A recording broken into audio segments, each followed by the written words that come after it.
needed some guidelines for policy utilization. Uh, our criteria was mainly based on nine steps.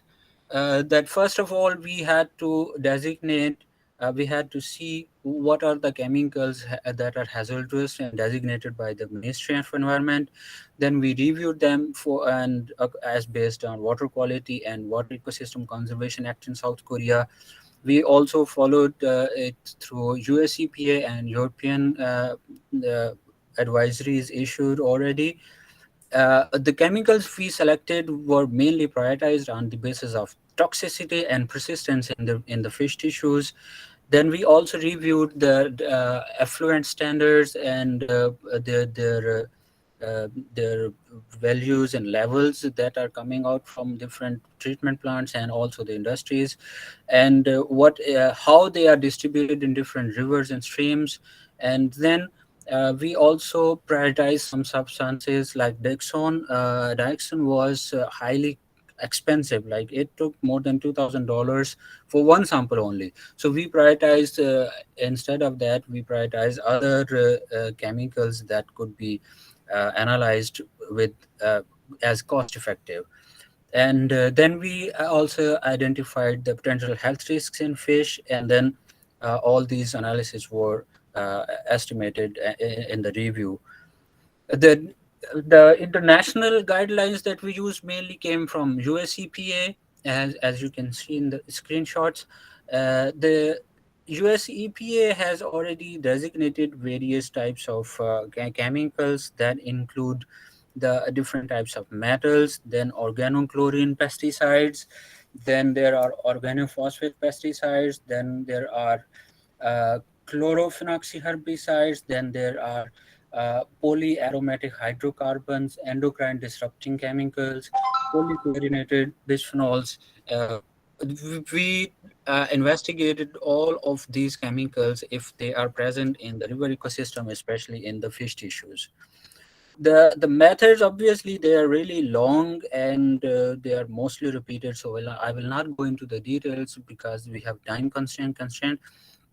We investigated eight metals and six species of OPPs, 15 species of OCPs, 33 species of chlorophenoxy herbicide CFH, and 17 chemical species of PAHs, and two endocrine disrupting chemicals, and one polychlorinated biphenyls during this study. This makes total 52 chemicals that we investigated.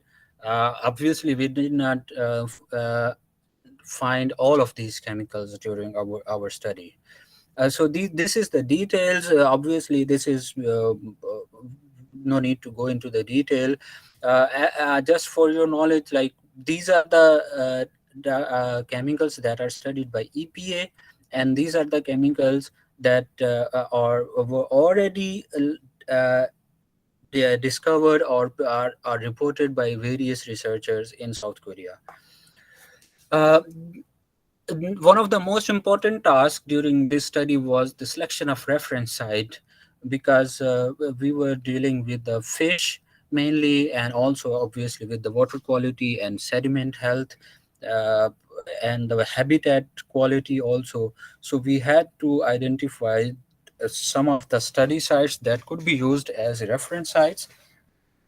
For the designation of reference sites, we investigated the overall water quality status of those sites, and then we thoroughly discussed about the critical water quality parameters like BOD, COD, the nutrients, and the chlorophyll. Then we also surveyed if there could be any chances of point sources or non-point sources, if there is could be high inflow of the pollutants through point sources and non-point sources. Obviously that could not be the reference site. Then we also studied the qualitative sediment evaluation index. We use this model. Then we also use this qualitative habitat evaluation index to study the overall habitat and the physical structure of the streams. Then the the fish species that we caught, we also checked if they could be resistant to the pollutants or not. If there are more sensitive species, then we could say that the study site could be a reference site, because if it's harboring already the sensitive species. Then we also investigated what was the level of pollution in the fish, and at the end we developed a model that we called as fish index of biotic integrity, and it was mainly based on the fish species, the fish assemblages that came from different trophic and tolerance scales, if they are exotic and if they are native, and all the major aspects that this index was previously developed by Professor On back in 2006. Uh, this is the study area map. Some of the details here you will find coming in the Korean language. Uh, Please excuse, because we have some limitations from the Korean Ministry of Environment. And I would also like to tell you that this is the first time we are presenting this data on any international forum. Uh, I'll go straight to the results section.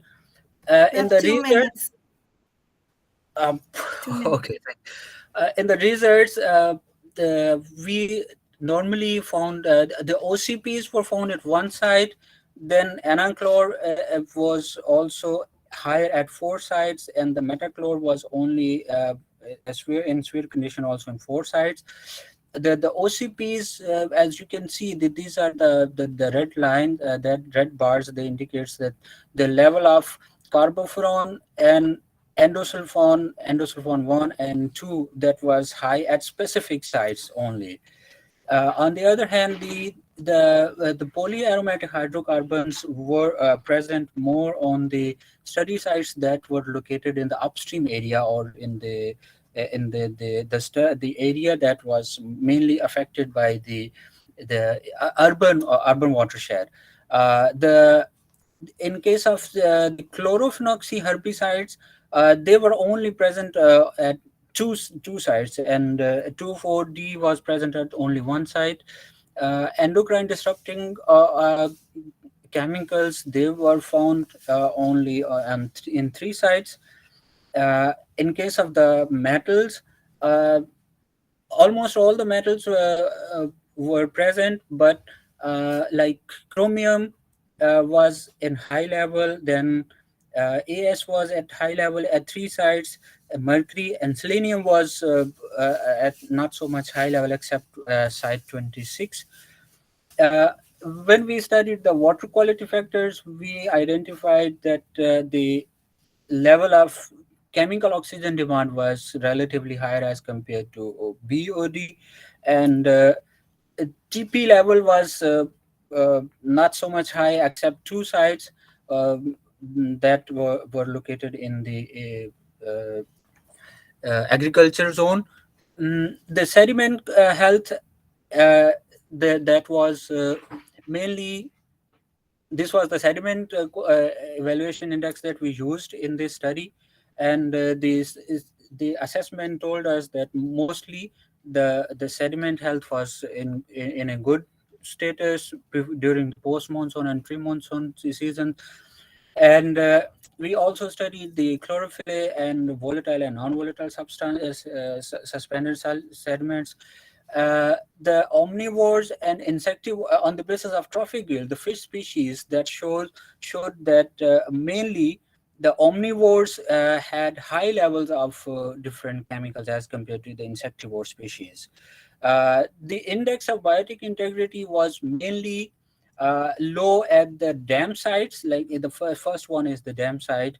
For the rest of the sites, it was between uh, good between good to very good state during both the seasons.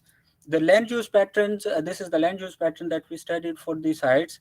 The overall assessment, it said that this green shows that the study sites are in good, almost half of the river sites, they were in good river health. Whereas the other sites, they were into fair and fair to good health condition. I will just skip it because of we have really time limitation in this condition. I'll go to the key findings of our study. As I told you that we studied total 52 chemicals, and out of those uh, we studied 8 metals, and we found all the 8 metals. In case of OPPs, we detected only 3. In case of OCPs, we detected 6 OCPs out of 15. And in case of CAPs, we detected only 1 oxyfluorphine. And endocrine disrupting organism chemicals, we detected only 1. We did not detect on any PCBs, and only 1 polyaromatic hydrocarbons, we detected only 1. And out of these, uh, like we found out that there were 22 chemicals that are of serious concern for the fish, and obviously if they are of concern for the fish, they're also for the concern of the human health and overall ecological health of the riverine ecosystems. This is the summary that we detected, and those the chemicals that are of high concern. And if with this, my presentation ends because we have a serious time constraint. Actually, this presentation was supposed to be for more than 45 minutes, but I had to cut it short because of the time limitation. Thank you so much. Thank you for the time.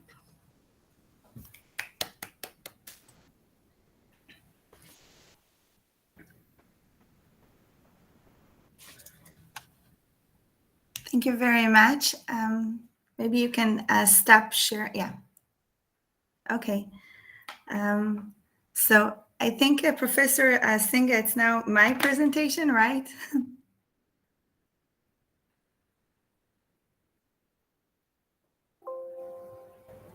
Maybe, I mean, you can invite Professor Rajesh and then Professor Shiv Prasad before you come, because Yes. finally, yeah, you have to finally sum it up also. Yes. So maybe you can invite them since you know them.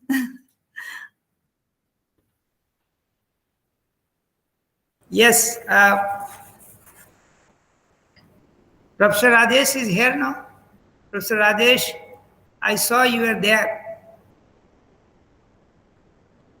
I know that in Canada it is deep night right now.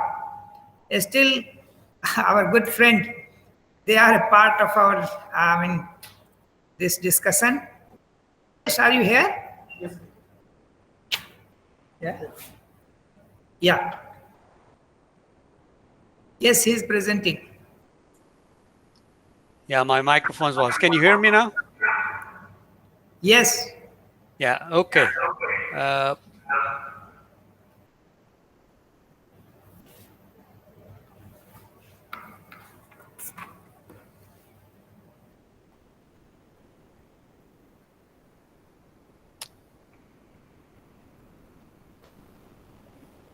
Am I full screen now, or is it? We are still waiting. Yeah, now it's coming. Oh, okay. So thank you, Professor Singh. It's a pleasure to join such a group of esteemed experts in the area. And just very quickly, you were talking about Dr. Vinod Tare. I don't know whether you know or not. I am his first master's student, and so I have a huge respect for him, and as well as many experts in India. if there is one thing that India does not have a problem with, it is Rajesh, you with. here. Welcome, and I'm really pleased to see you. And thank you very much for accepting this. It's a good way to connect. Please continue. Yeah. So, so if there is one thing that India does not have a problem with is availability of expertise.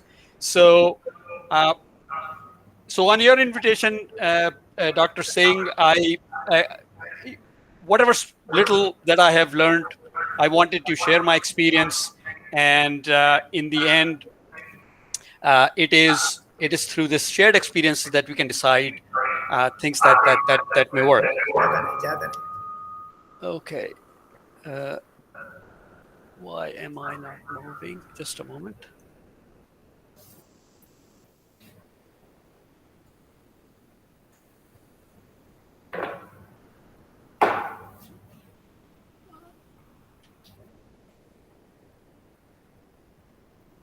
I'm not sure if are my slides moving or not.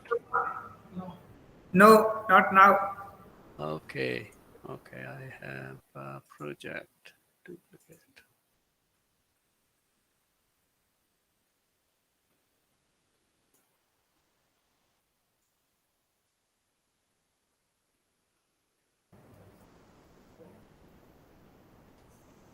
This is also good learning. Yes, now it is there. Okay. So I will not spend too much time. I will skip through. It is these pictures. Nobody enjoys looking at them, and neither do I. I think we know that there are a lot of problems, and what we have to figure out is things that have not worked over time. So it is time to look at what are other things that we can do. So I know that there is a lot of talk, there is a lot of movement on looking at sewer systems in India, and part of it may make sense, but with the existing problem with our towns and cities, I'm not sure whether this Western method of putting down sewers and flushing the water is going to work, right? So, and there are huge costs involved, and so maybe it is still worth pursuing for new areas, new developments, but certainly the challenges that the country is facing, we certainly have to look for other alternatives. So I think we all here are agreeing that really there are two ways of dealing with the problem. A better way of dealing with the problem is trying to control the pollution at source. And I'm reminded of Professor Tare's eco-sanitation project, and I'm a great fan of being able to control pollution at source. So whatever that we can do with eco-sanitation or the good old septic systems, we should look at opportunities of doing it. For anything that is left over, I think is what we are talking about is there is bound to be some pollution that are going to end up in our waterways, and can we find ways of cleaning that pollution? So our Prime Minister talks about Atmanirbhar Bharat, and I think it's a great initiative, and that's how the country should look at doing it. In my opinion, although in that effort, it does not really mean that it has to be an Indian solution only. I think the way I see it is, the way things should work is we do whatever that we can do from what is available in India. So maximize use of products made in India. However, if there are unique international products or technologies, and if they can be justified based on a cost-benefit analysis, there is nothing wrong with using those technologies. It is also important that if anything that is being used, they should be easy to source with assured supply. And finally, these technologies, whatever is available within the country or from elsewhere, should be able to be installed, operated, maintained by Indian personnel. And for large-scale pollution issues that we are talking about, the technology cannot be complex. It should be easy to operate and maintain. And what that also ensures is that it can, if something is easy to operate and maintain, then it opens up the possibility of creating employment opportunities for local people. So my small little experience was with looking at in situ aeration. So why aeration? Well, oxygen is the lifeline of water. So eventually, if there is one thing that the water needs is oxygen. So while we can look at various ways of treatment, in the end, the water needs to be replenished with oxygen. And so aeration offers several different advantages. In contrast, when we pollute our waterways and the water is devoid of oxygen, or we create anaerobic conditions, there are all kinds of nasty things happen. Odor issues, solubilization of metals, nutrients, and so on. So aeration is costly as well. So in the end, we have to find a balance where there is a need, where there is an opportunity, where aeration is needed. So we have to look at creative ways of finding that air oxygen into the water.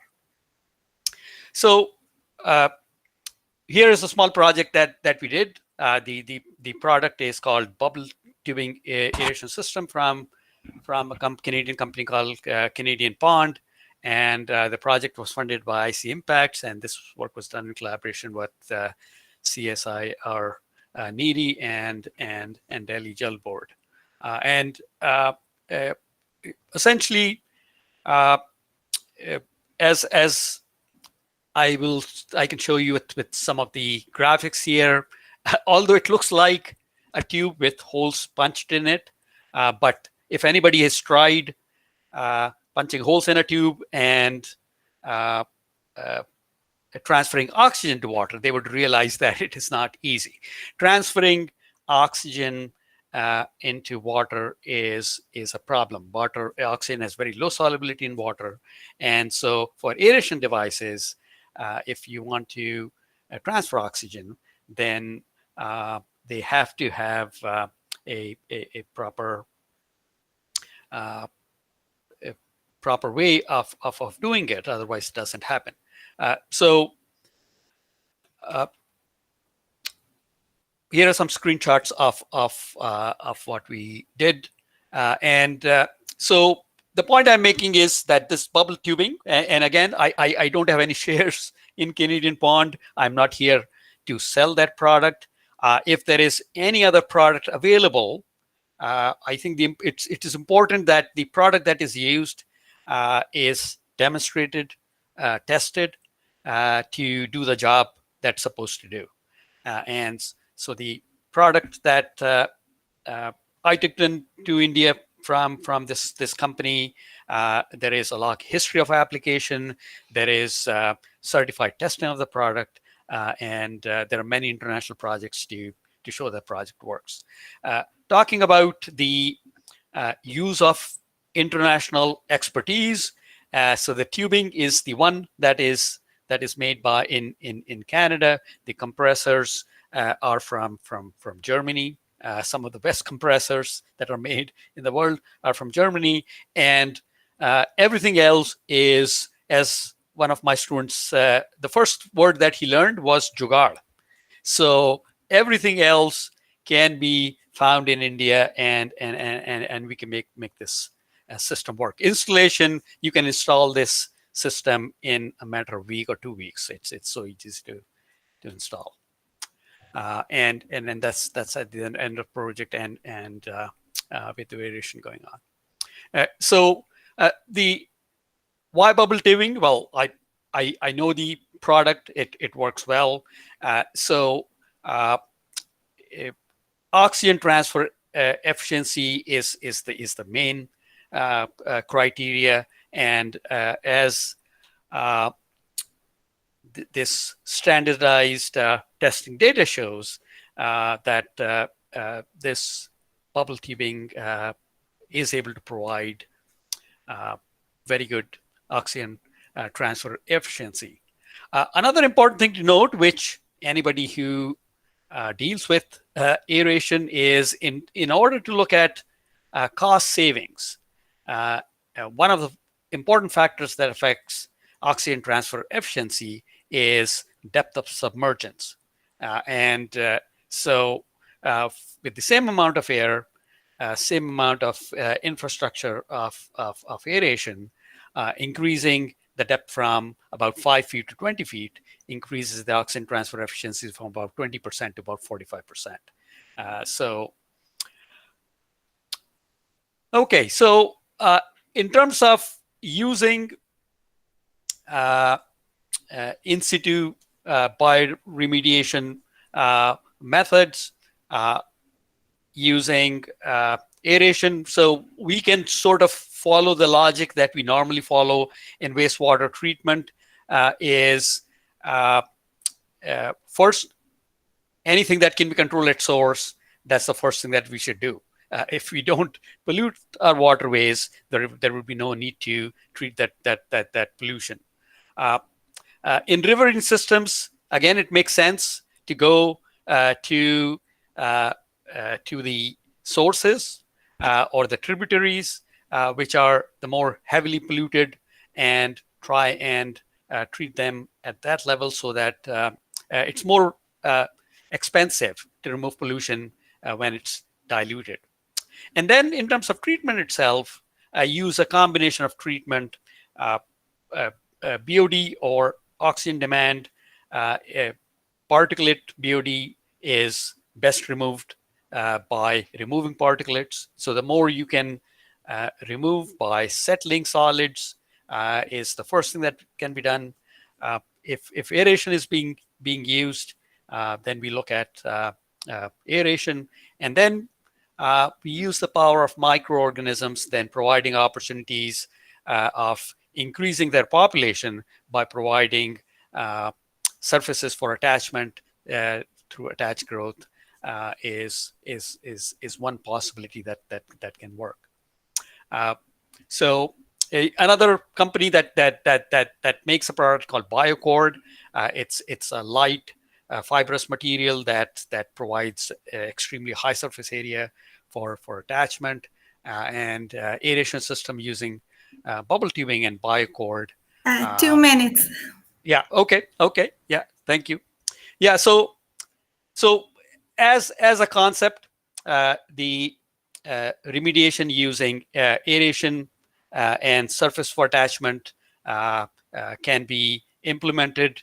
Depth of flow, if you want to increase oxygen transfer. Some pictures from real life applications is enhancing treatment efficiencies lagoons using bubble tubing, BioCord. In rivers and canal, this is a BioCord installation. This is bubble tubing and with floating island for rejuvenation of canals. And finally, bubble tubing, I just found out recently, they have a new concept that it's called a bubble curtain. And essentially using bubble tubing to form a bubble curtain to control plastic debris in rivers and canals. Ambuja Cement is actually using that Canadian power bubble tubing and marking them as geocycle bubble barrier. Their first project on Yamuna in Agra is commissioned just past April. And interestingly enough, when I was reading the article, now I find that there is a second project planned on the river Varuna, and it's in the planning phase. With that, I thank you for your attention.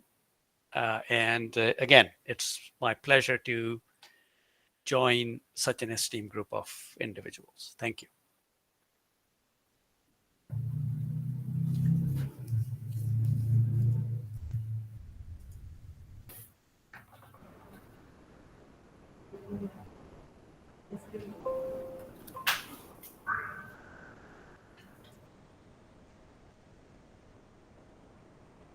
Professor Singh, maybe you would want to let us know who would be the next.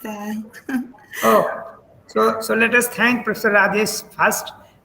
He has discussed the advanced technology on aeration system, particularly when we are facing the very difficult situation in river Assi. We have very constrained environment, very constrained situation, and high concentration of BOD loads and others. So we are seriously thinking on these advanced modes of technological applications. So thank you, Professor Rajesh. I know it is over midnight in Canada. So thank you very much once again for sparing some time for us. Thank you. So nice. And then next door is our elder brother, Professor Shiv Parashar. He is also in Canada. So he is equally in the deep night. But yes, welcome, sir. Thank you. And thank you, Professor Singh, for your kind introduction. I hope everyone can hear me. Yeah, it's audible. Yeah. Okay. And if somebody can tell me, because I've never used the this software, how do I go on full screen? Yeah, PowerPoint is visible. Okay, but I want to go on a full screen mode, or is it on full screen mode? No, it's not. So what do I do to get a full screen mode? You have an entire screen button. In presentation, there is entire screen. Okay. There is an option. Yeah. Now it's good. Now it's good. Yeah. Okay. So thank you once again. And yeah, it is Professor Singh was mentioning it's 1:35 in the morning in Montreal. And I think it was the same thing for Dr. Sait also. So just wanted to show you before I get into the presentation, some famous places in Canada. It's a beautiful country to visit, just like India. We love to come to India. There are many things to see. And Canada also is a beautiful country to visit. So I just wanted you to see. Also, I would start, I have few initial slides, which are, I think, basically how I feel strongly about what we are trying to do and the kind of challenges we face. And this was a Nobel laureate who said, what humanity faces as top 10 challenges, and water is already in there. As you can see from the top, is number 2. And environment is there, and education. But I think I just wanted to share with you a few other slides on, I think, the importance of water we kind of forget. I just have a couple of slides to show you that when we drink a cup of coffee, we actually have used 140 liters of water. So we have to come to respect how we use water. Sugar, 1 kilogram is 1,500 liters of water has gone in, both in growing it and then in processing it. And so something that we have to keep in mind. One other thing that I just wanted to mention was, again, it's related to water. And it is that the food, if we waste, if the food is wasted, basically we are wasting water. And of course, how food is wasted in countries like USA, and I will say it also applies to Canada. And where it gets wasted is different from where it may get wasted in developing countries. So something again to keep in mind, that food, which if it's wasted, is actually water that was wasted. Dr. Singh gave a very good overview at the very beginning of how we want to clean rivers, and of course, in particular, the Assi River. I have a fairly strong mind on that. That I find that pollution of river pollution can be tackled easily if we know, if there is a political will to do it. And I find the places that I have visited, India, and I am also from Punjab originally, there is absolute pollution happens with vengeance and openly. And so I have a few slides that pictures that I took. And so here we have a water treatment plant that was not working and just dumping water into one of the local rivers. Then I saw a lot of dairy cattle, just on the banks. And then we see a lot of dung going into the rivers. And of course, the buffaloes were, enjoying in that polluted river. I found this is, by the way, this is near Ludhiana in Punjab. And people were very innovative, having toilets, and the toilet waste goes straight into the river. Everything is in the open. So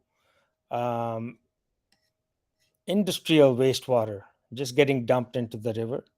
And then, of course, it meets a big river, which has pristine water, Satluj.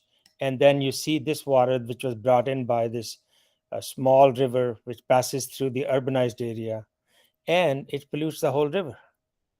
So we are talking about the Assi River.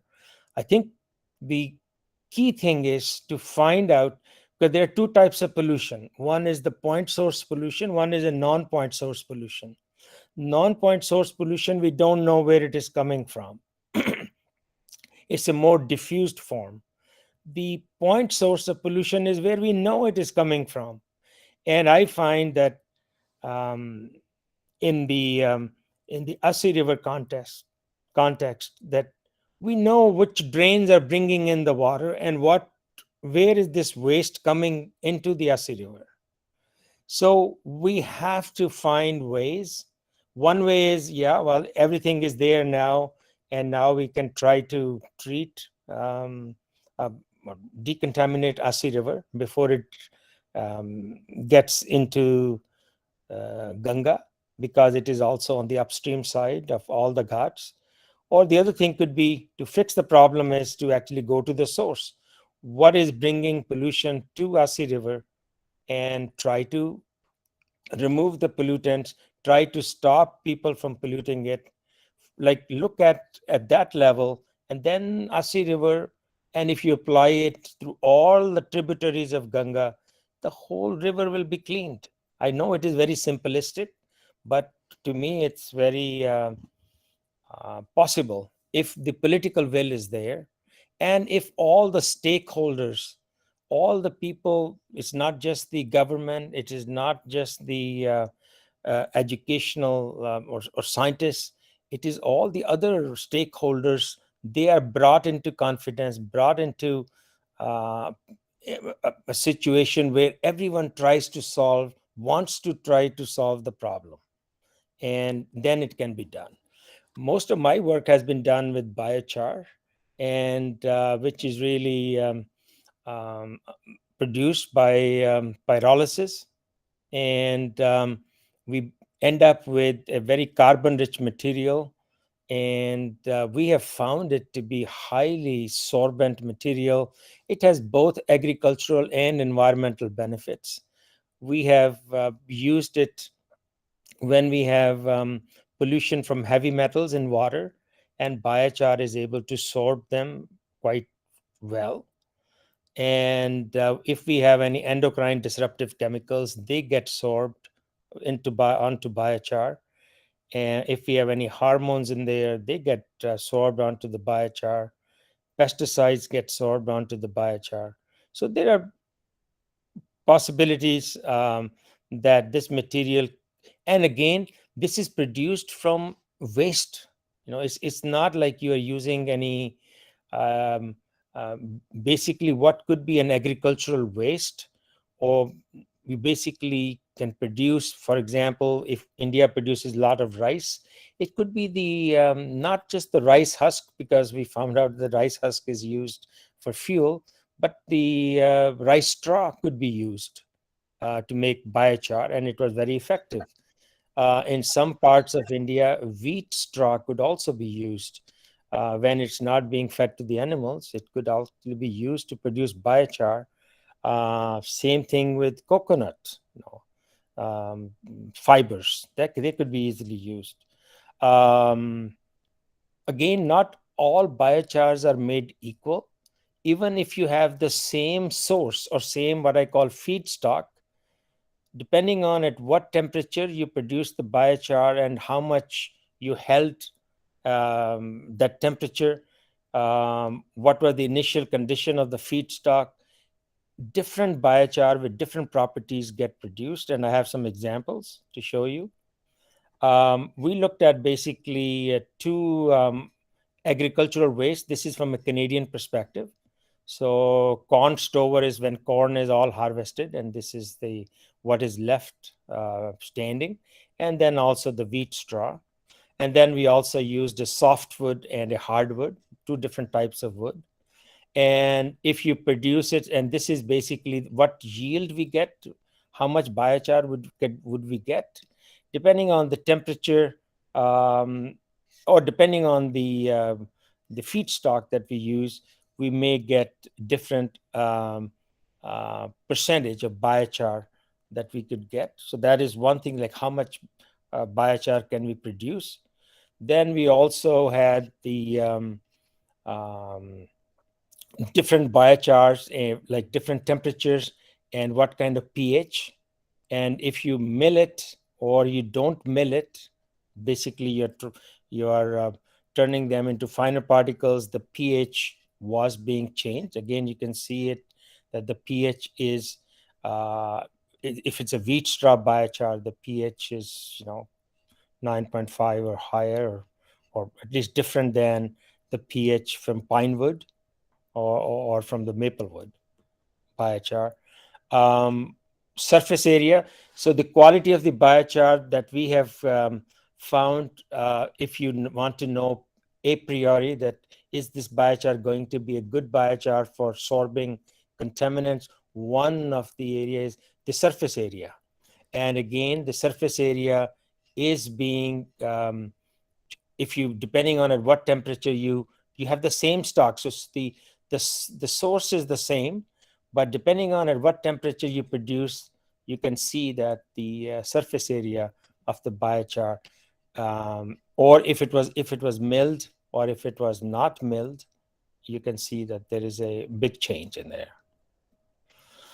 We also, another thing for the quality of the biochar is, of course, the ash content. Like you want to have less ash content, because ash content will probably have more minerals and less carbon. And we really want to know how much carbon is there. And depending on, again, this is the corn straw biochar, but at 400 degrees Celsius, 500 degrees Celsius, whether it was milled or not milled, you will have different ash contents. Same thing for the wheat straw biochar, and same thing for the pine wood. And of course, pine wood this is a desirable trait, that we want to have less ash content in the biochar. And this is the maple wood. One other thing that my chemist friends perhaps know it more than I do, one other way to know if the biochar is good or not is looking at the functional groups. And we use the FTIR to find out again, at which functional groups are present, and then what could actually be sorbed on the biochar.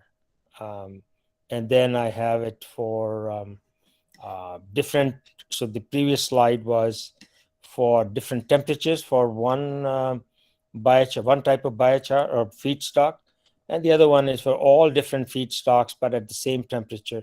And you can see the effect is quite different. So you do expect them to, so you could know it beforehand how this biochar is going to perform. And of course, milled biochar, you can see just from the size of the peaks and so on, and where they occur, that there is actually a difference, because again, these are all different feedstocks, same temperature, but now it is milled versus when it was not milled. So there is a difference that you can get. So you can expect the biochar to perform differently. How can it be used? I think there are many different ways, and this will all depend on the local conditions. You could actually, incorporate biochar into some near wherever it's possible, wherever you think that the polluted surface runoff will be going through. You can have these bioretention filters, and that is possible. Maybe again, you can have pavements in urbanized areas, and you can incorporate biochar into the design of the pavement or areas. I have also worked with constructed wetlands, and they seem to perform very well as long as you create deep zones and shallow zones, and you have anaerobic and aerobic conditions, and they seem to work very well. And 2 minutes. And then thank you. And we can also have these kind of subsurface bioreactors where the water will be made to pass through, and these could be filled with. Here, this example was from a friend of mine in Illinois. It's the wood chips, but we can actually have biochars incorporated in the subsurface bioreactors. And this was one study that we did at lovely professional university in Punjab, and we were trying to get into the stream filters, and we were packing biochar into drainage pipes, large drainage pipes. And this is a shot of an Assi river. As I said, what we can do, it will depend on what the local conditions are and how long the river is. As Dr. Singh was saying, there's some dispute or some, not everyone thinks that, the river is that long. But I think you have to catch, this is my whole concept, that you have to catch it, pollutants, what is getting into the river, where it is entering into the river from. So this is like holding any suspended matter. Again, another possibility of, these are different things that people have tried, and they can be tried not on the Assi River, but whatever drains or sub-drains that bring wastewater or polluted water into the Assi River, or the waste which is floating in the river. These could be, again, a geotextile filled with biochar, and the water could actually be passing through it. And now it is going into the Assi River. That's a possibility. Another possibility. One other thing could be floating wetlands that can be tried, that Dr. Said mentioned. So we can use coconut coirs, and basically we can either put them near the banks of the Assi River if possible, or some type of floating wetlands if they work, if there is a room to do that, and they could all be placed in a very zigzag fashion, and they might work. One thing that we could do, and I have tried that with different sorbent materials. So these could be streams, and then these are like geotextiles filled with the sorbent material. And so the water would actually pass through it, and it will get contaminated. Depending on the situation, we can design different types of filters. But biochar seems to work. It perhaps could work with some other types of remediation methods. And so that's my take on it, that try to stop polluted water getting into the Assi River, and then Assi River water quality would improve automatically, and different things we can do depending on the local conditions. So thank you once again, and thank you very much.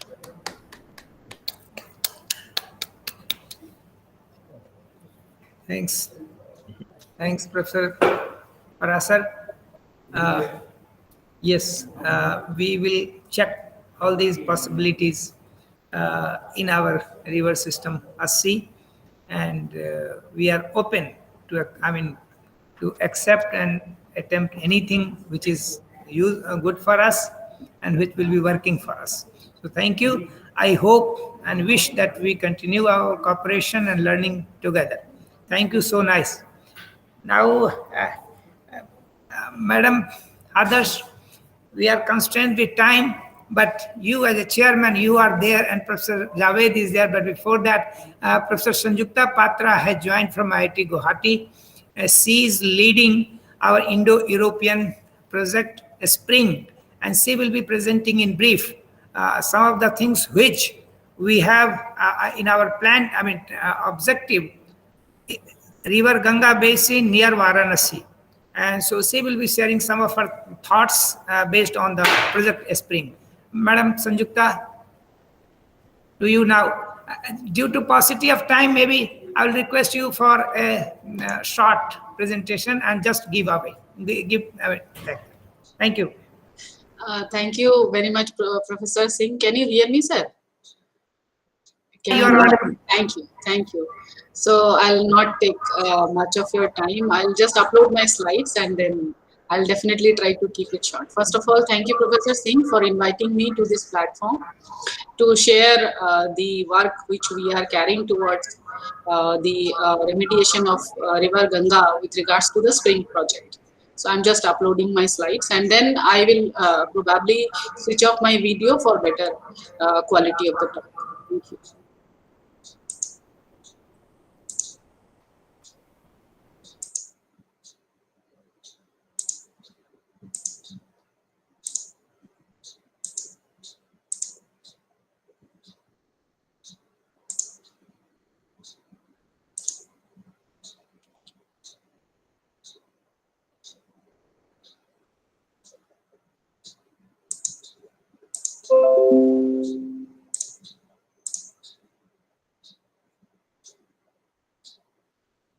Can you see the slides, sir? Professor Singh? Yes, it's visible. Yeah, thank you. So a very good morning to all the participants here. I just heard Professor Shiv sharing his experiences and it was very nice listening to him. So with that, I'll just take the talk forward. So herein, as pointed out very rightly by Professor Singh, I will be speaking in particular with respect to some of the work which we are carrying in the Spring project. Herein we talk about, I will talk about what we call an advanced bio-oxidation system, which is basically a tailor-made remediation system to restore river health.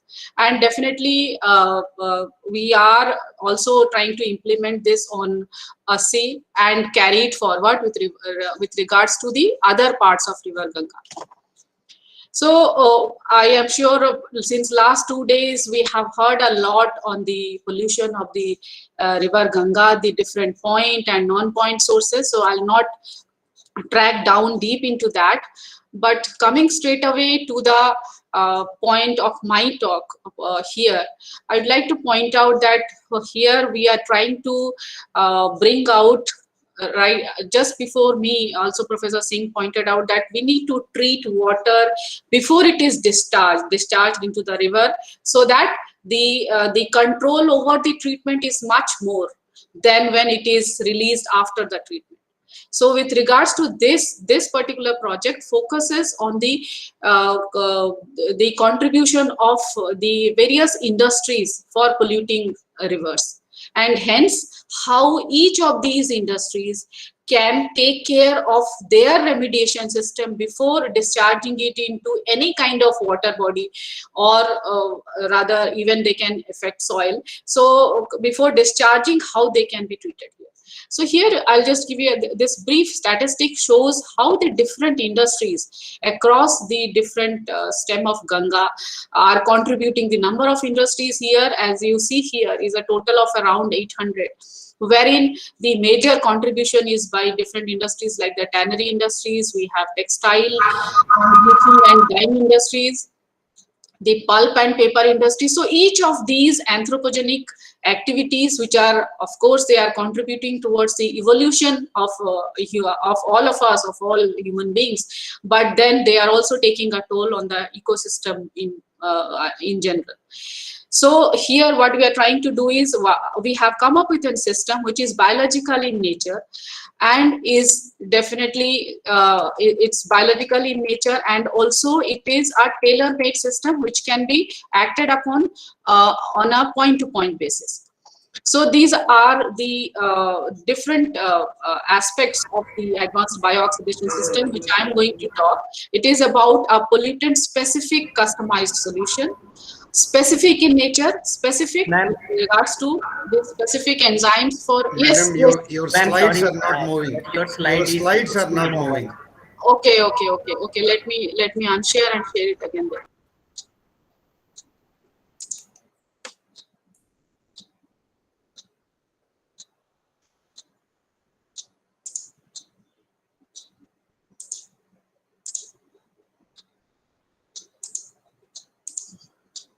Can you see it now?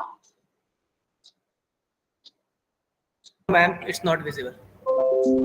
Yeah, it's not visible. It's visible now. Coming up, go to full screen, entire screen mode. Yeah, I am going to full screen, but is it visible still now in the full screen mode? It is visible, not full screen mode. Not in full screen mode. No. So I will go. I will just revert back. Now it is visible. It is not in the full screen. Yeah. So should I speak in this mode? Is it okay? Okay, it doesn't matter. If they move, doesn't matter. Okay, fine. Okay, let me check first whether it is moving right now. Oh, yes, Yeah, yes. okay.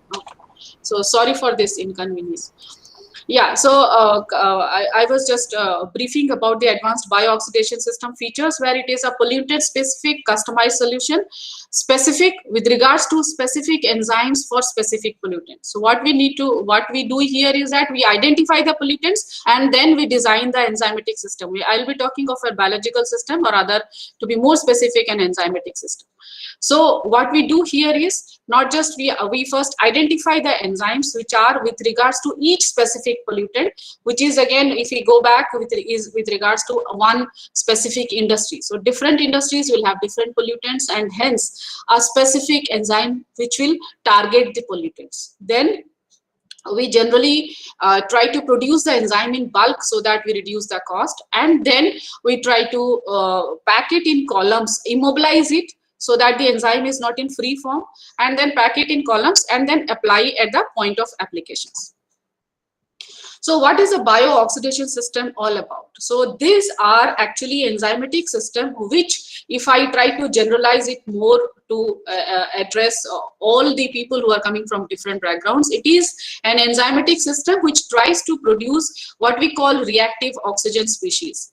If we talk of the chemical nature, what is happening, if I try to tell, then it is the enzymes which are producing the different redox oxygen species, starting from hydrogen peroxide to finally the hydroxy radicals. So these enzymatic systems, when they produce hydrogen peroxide and hydroxy radicals, these are the things which can act upon, here you see that it can act upon a wide range of pollutants.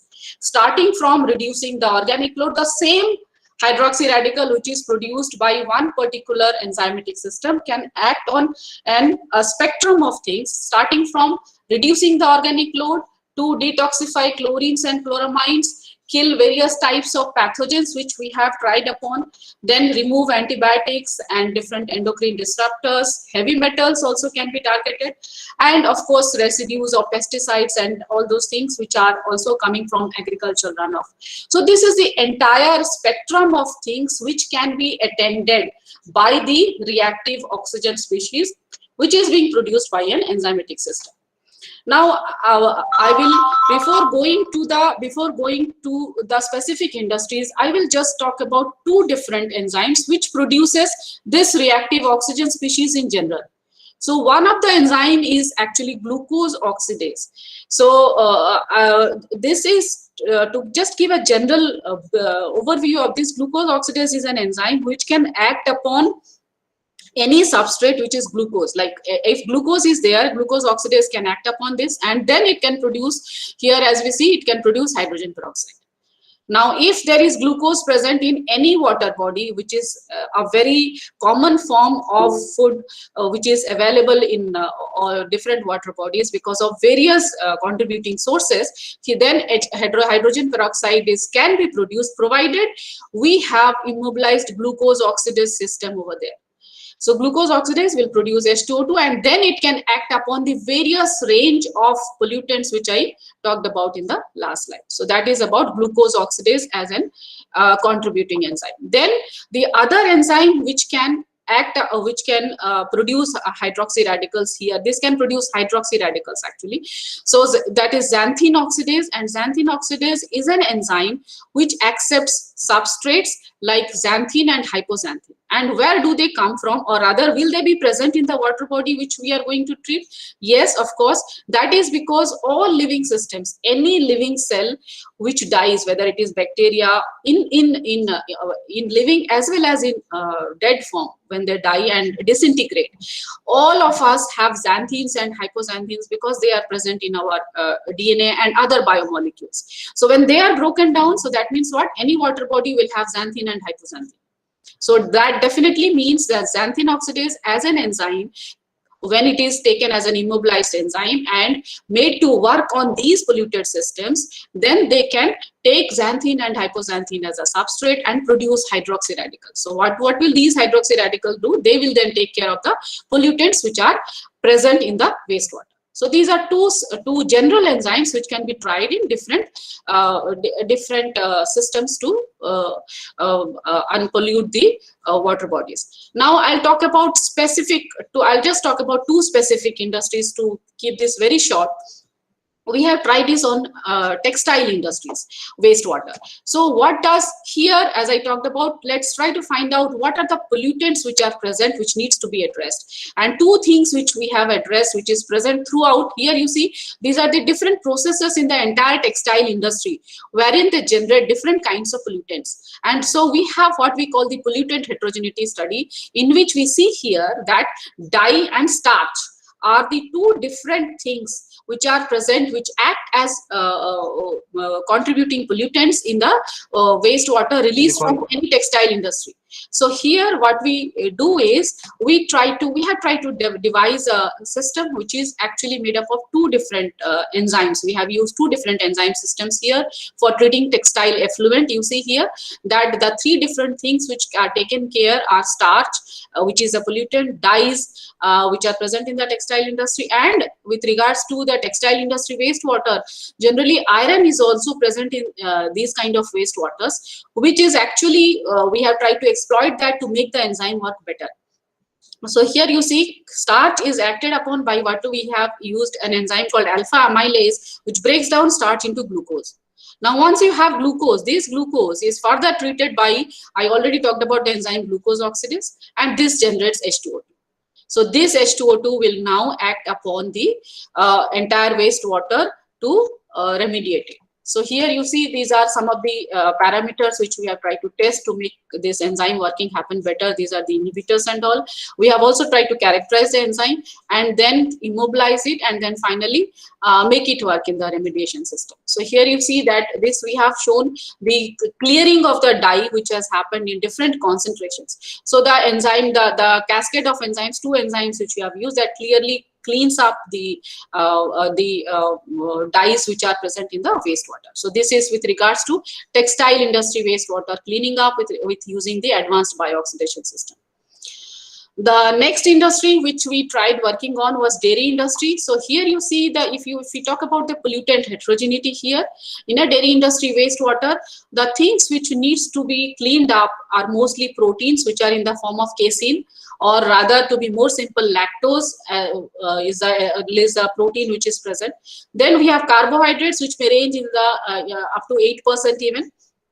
We have different kinds of heavy metals also in the dairy industry wastewater, and of course because of the presence of high concentrations of protein and carbohydrate, we have different microbial load. So these entire things contribute to the pollutant heterogeneity of the dairy industry wastewater, which can be acted upon. Here also we have tried a cascade of three enzymes. So here you see that lactose, which is the protein component, is acted upon by an enzyme called lactase, which gives us glucose and galactose. Now glucose is acted upon by glucose oxidase, which is the second enzyme which we have kept in the system, which gives us gluconic acid, and we have seen that it also gives hydrogen peroxide.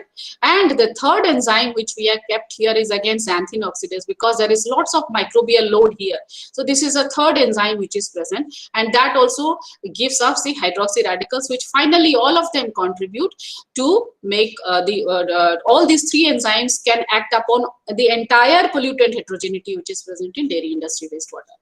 So that is how we could try cleaning up the dairy industry wastewater with the advanced bioxidation system. So these are some of the parameters which we had tried optimizing. We had tried to immobilize this on another nanoparticle system which is more environment friendly, the titanium oxide, and then we had tried to characterize it. And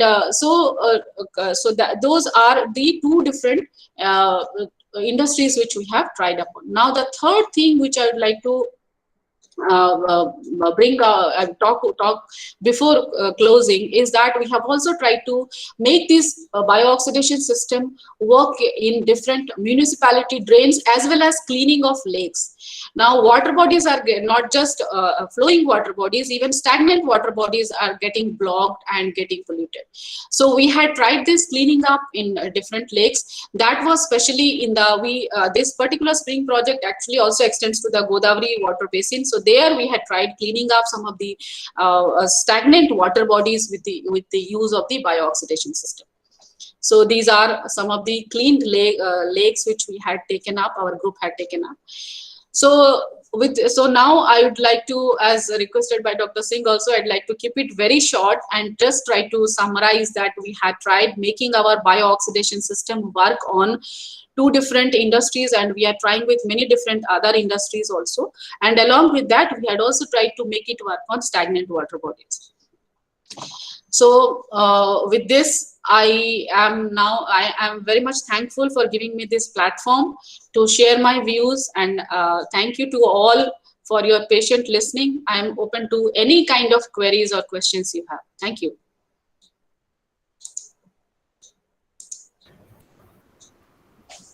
Thanks, Mr. Sanjukta, for very detailed presentation. As we are running short of time and we have to continue the hydrogeology group discussion in this link only. So, Madam Hadas, now it is to you to lead, guide, and finally conclude this session. After that, we will have next session on hydrogeology, how we are going to bring water to river Assi. Two parallel sessions in addition to this. The hydrogeology session will continue from this link only to other sessions, environmental technology and social and administrative work group. They are requested to please delink from here and join with another link which is running in parallel and which have been communicated to you. So Professor Raju, I am seeing you. Kindly join that link and you please join over there because you are the co-chair in that session. Professor not in this session. I see. Not in this, not with the same link. I'm in the other group. Professor.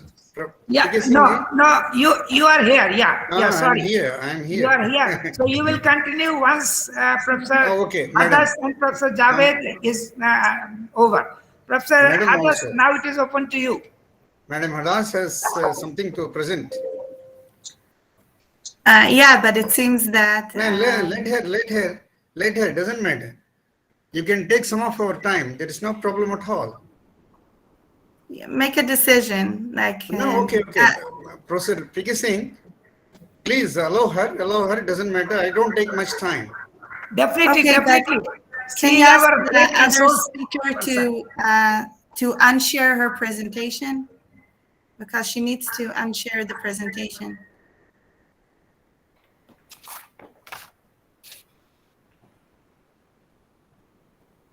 Okay.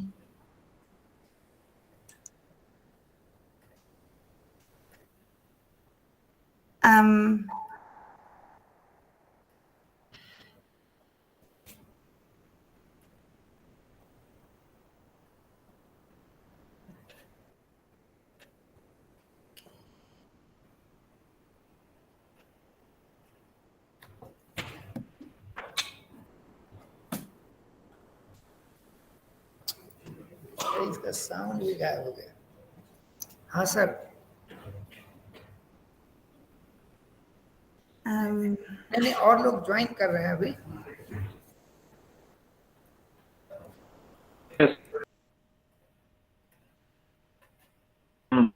Here, Soja here. Yeah.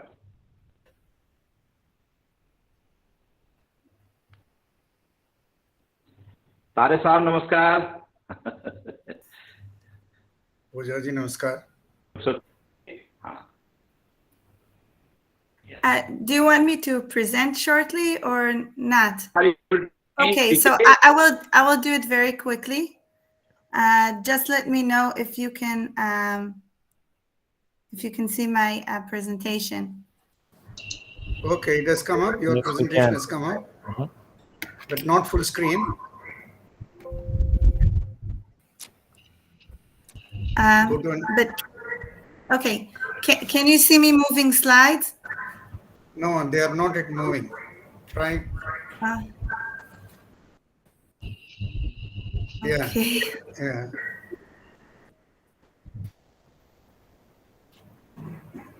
So I don't want to waste more time. Okay, I'll try one more time.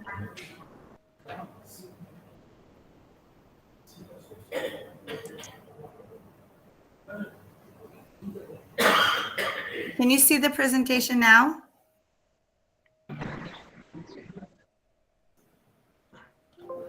It has come up. Yes, it's visible. Okay, can you see me moving slides? Move it. I'm moving. No, not moving. No, not moving.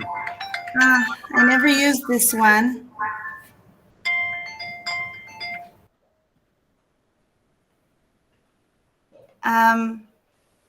So maybe I will just talk about what we are doing, okay? And I'll make it like 5 minutes, and I can share the presentation later on, okay? Because we do have lack of time. So I want to talk about a little bit about what actually encouraged me, as what Professor Tara said, that we are actually coming from a country that reuses 90% of our sewage. So we're very much used into the acceptance of sewage reuse. Wastewater is actually a source of water, and it's a source of water to the river. And that's why it's really important to improve the treatment along the small streams, as Professor Tara said, returning to the water streams. And I will talk about a sewage treatment without any energy investment. So Professor Rajesh Seth, he talked about the addition of aeration to treat the sewage. And I would like to talk about treating the sewage without any addition of aeration.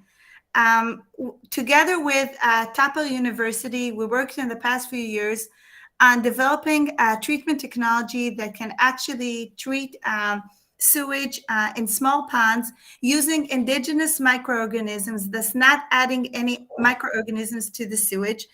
And we know the problem with the Punjab. I don't need to tell you that 45% of the wastewater is dumped to the environment, but in generally speaking, the world average is 80% of the sewage. And also we know about the issues of the water scarcity. Eutrophication is a case when a water body is enriched with minerals and nutrients and results in excess growth of algae. So how can we actually harness the power of these algae that grow indigenous in these sewage ponds in order to treat the sewage?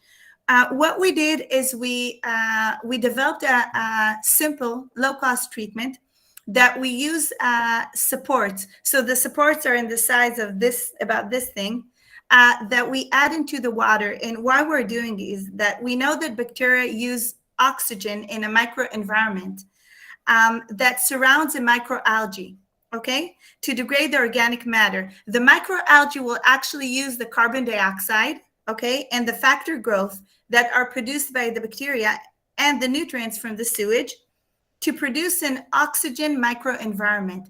So by utilizing the bacteria and the microalgae within the same space, we can actually improve our wastewater treatment. So our solution is actually a decentralized treatment. We started with working with this size of sewage. Then we moved to working with 20 liters, 40 liters, 100 liters. Now we have in Patiala and Tapper, we have a 7 cubic meter a demo facility where we're not adding oxygen to the water. And what we found is that with our treatment technology, where we're adding carriers that were designed, and we tested actually 7 or 8 different types of designs, and we reached a design where we have high surface area for bacteria and microalgae to attach to the surface, but on the other hand, the carrier has a floating characteristic, because we don't want the carriers to sink into the sewage, then we'll not have a treatment technology. In addition to that, the carriers are made from cornstarch, so they are biodegradable, but we designed them to be slow biodegradable and not fast biodegradable to allow a simple treatment that could be used in the sewage. So what we were able to show is that we can actually also control the level of treatment by the amount of carriers that we put in the water. For example, if we went for agriculture reuse and we don't want to remove all the phosphorus and the nitrogen, okay, we can control either the hydraulic residence time or the amount of carriers that we put in the water. If we want to have like a better treatment technology, then we can also increase the hydraulic residence time. In addition, we were able to prove that if we enrich the carriers, the cornstarch carriers that we developed, and we 3D print them with high concentrated sewage, we already form a biofilm around these carriers, and then we dump them to the water body, and they actually this is actually an enhanced natural treatment using the contamination as is. So this is what we were able to show. In addition to that, now we are constructing a larger facility. And we're looking at the cell retention time, the nutrient addition, the water depth, and the degree of mixing. And of course, the cost. So when we design a treatment cost, it's very nice to design a high-tech treatment technology, but we really need to work with the local people and find a solution that is easy to maintain, easy to operate.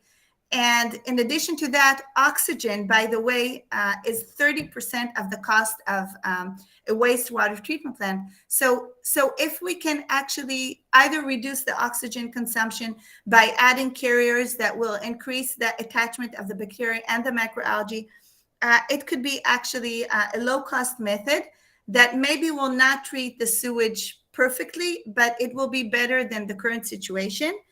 Of course, there are some technical things that we're now trying to work with together with Tapal University.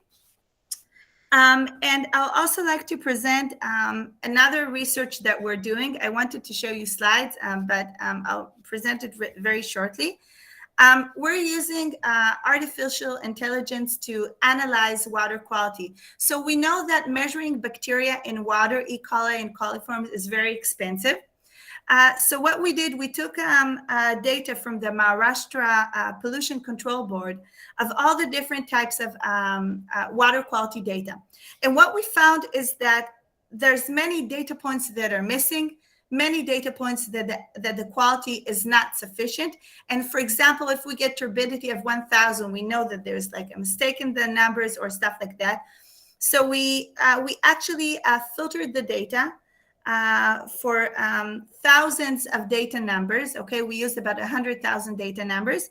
And what we were able to show is that we can actually nowcast. So nowcast meaning is that we're not forecasting, we're nowcasting. We're actually predicting now the concentration of fecal coliforms in the water by using low-cost sensors. So we were able to, by looking at a large data set, we can see things that we cannot see when we're looking at a small data set. And now we're also doing this analysis from data that we found from the Pollution Control Board for the Ganga River. So if anyone has data to share with me, I'd be very happy to do this analysis also with better data set. But actually, we were able to show that we have 90% accuracy of predicting fecal coliforms in the water. So what we're doing is we found by an algorithm a combination of a data set that come from simple probes. So for example, we used probes like turbidity, and we used probes like conductivity and BOD. We use these data sets, and we actually we didn't use BOD. BOD, we actually proven that we don't need BOD, and that's why it's low cost. So we use simple probes like pH, conductivity, turbidity, and temperature. And we were able to prove that by putting these probes in the water and using the algorithm, we can predict by 90% the concentration of fecal coliforms. We hope now to go through testing of the water and to do pilot scale testing. And I would like to summarize that we sometimes need to use our mind in order to find solutions to work with the current situation. So I know that the best situation would be to separate the sewage, treat at source, but if this cannot happen entirely, we need to find solutions to work in situ situations and to treat the sewage when it's already there in our water bodies. And that's why we try to do with the project with Temple University. And maybe, as Professor Singh said, I'll just try to conclude my part. My understanding of this meeting is that it's better to control at source, but if that's not possible, or maybe in collaboration, we need to use in situ sewage treatment technologies. We cannot say that let's control everything at source, because that may not happen. Then we need to look at technologies that has simple operation and maintain it, and maybe adjust to the fact that if we're using low-cost technologies, maybe we'll not reach the maximum quality, but maybe it will be much better than the current situation. Of course, there's also issues with political will. And I really liked the different topics today, looking at the pipe aeration. I thought it was a cool technology. Looking at the biochar filters, I also thought it's a really cool technology. Looking at the enzymes, I'll be happy to collaborate with our work with Tapa University, that we use these simple, low-cost biodegradable carriers that can also improve the quality of the COD, BOD, nitrogen, and phosphorus in the water. And yeah, I think that's it from my side. I hope it was short enough. Yes, good enough. Thank you. Thank you. We have come to know many things from you. Thank you. Professor Singh,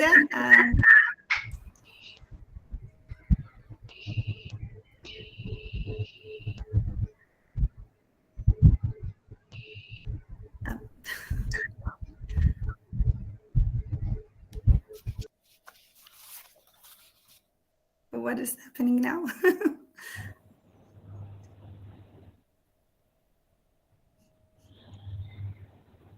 So is there anyone else now presenting? We are waiting for the panelists to take it over. Yeah, they're ready. They're ready. Oja Saab is there? Yeah, Professor Singh is just I'm moved very out. much. Thank you. Thank you. So Hello please to go everybody. ahead. Hello, Mansi. Yes. Hello. Hello. I said Professor Singh is just moved out, so please go ahead with the proceedings. Okay. So, I welcome everyone in this session, and myself and Mansi. I think we are meeting for the first time anyway. Yes. Hello, Mansi. Hello. So hello, we sir. are taking care of this session. I'm Yes. thankful to Professor PK Singh and Professor Vinod Tare. They are all my good friend, and it is a common concern for all of us to do something for the city of Varanasi, where we can try to achieve the rejuvenation of these two important rivers, Assi and Varuna. So I spent few years of my initial career in Varanasi, so I am aware of the problems in Varanasi city. So of course, some of the work which you could recently do on the simulation of flows in Assi River, I think that will be presented by my PhD student. But I think without taking much time, I think it is the right time that we should invite the first speaker. We are left with, I think, nearly 75 minutes. So perhaps we should try to provide every speaker an opportunity to at least speak for 10 minutes. And if there are certain pertinent questions that can be taken up, one or two, not many, of course, and then we will see how we can make best use of the available time. So with this, and hello to everyone. See, I will request you to take care of the rest of the things. You can, give the warning, whatever you have, just 1 or 2 minutes prior to, 10 minutes, so that they try to wind up the work in time. And then, we try to manage this session in a very effective way. And whatever the important,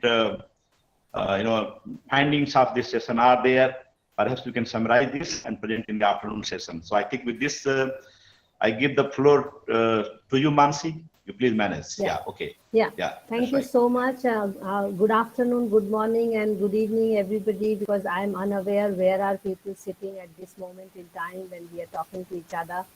And I welcome you all for this session. And I see there are a number of presenters here. And yes, Professor K.N.P. Raju is our first presenter today. If you are there, would you please say yes? Yes, I'm there. I'm there. Yes, so, sir, do you have a presentation or you are going to speak up, and we will strictly hold on to the 10 minutes module?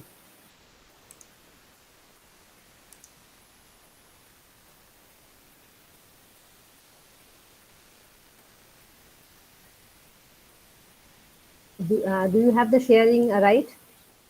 I'm sharing. So meanwhile you are sharing, I would also like to inform all of you that I did visit Assi River a month ago to take a stock of what's going on, and the assignment given to me is to give some creative ideas. Over to you, sir. Can you see the slides? Yes, we can see. The Varuna River. Please. Yes. Okay. Okay, now, Professor PK Singh was referring to what had written by Professor S.S. Bhatnagar about the Varuna and Assi. Right. That Suramya Dharaye Varuna Assi, Jisme Nahaye Kabir Tulsi. It holds good with all. It held good with all rivers and streams, non-perennial especially, about 50 years ago. Yeah. The Varuna and Assi rivers, they are non-perennial rivers. They don't have any source of meltwater. They're entirely in the floodplains of River Ganga. So you can't expect water to flow continuously in these rivers as a perennial flow. But still, about 60, 70 years ago and 100 years ago, it was much better. There used to be perennial flow in these rivers, right? how, when they are strictly speaking non-perennial rivers, how there used to be a perennial flow in these rivers.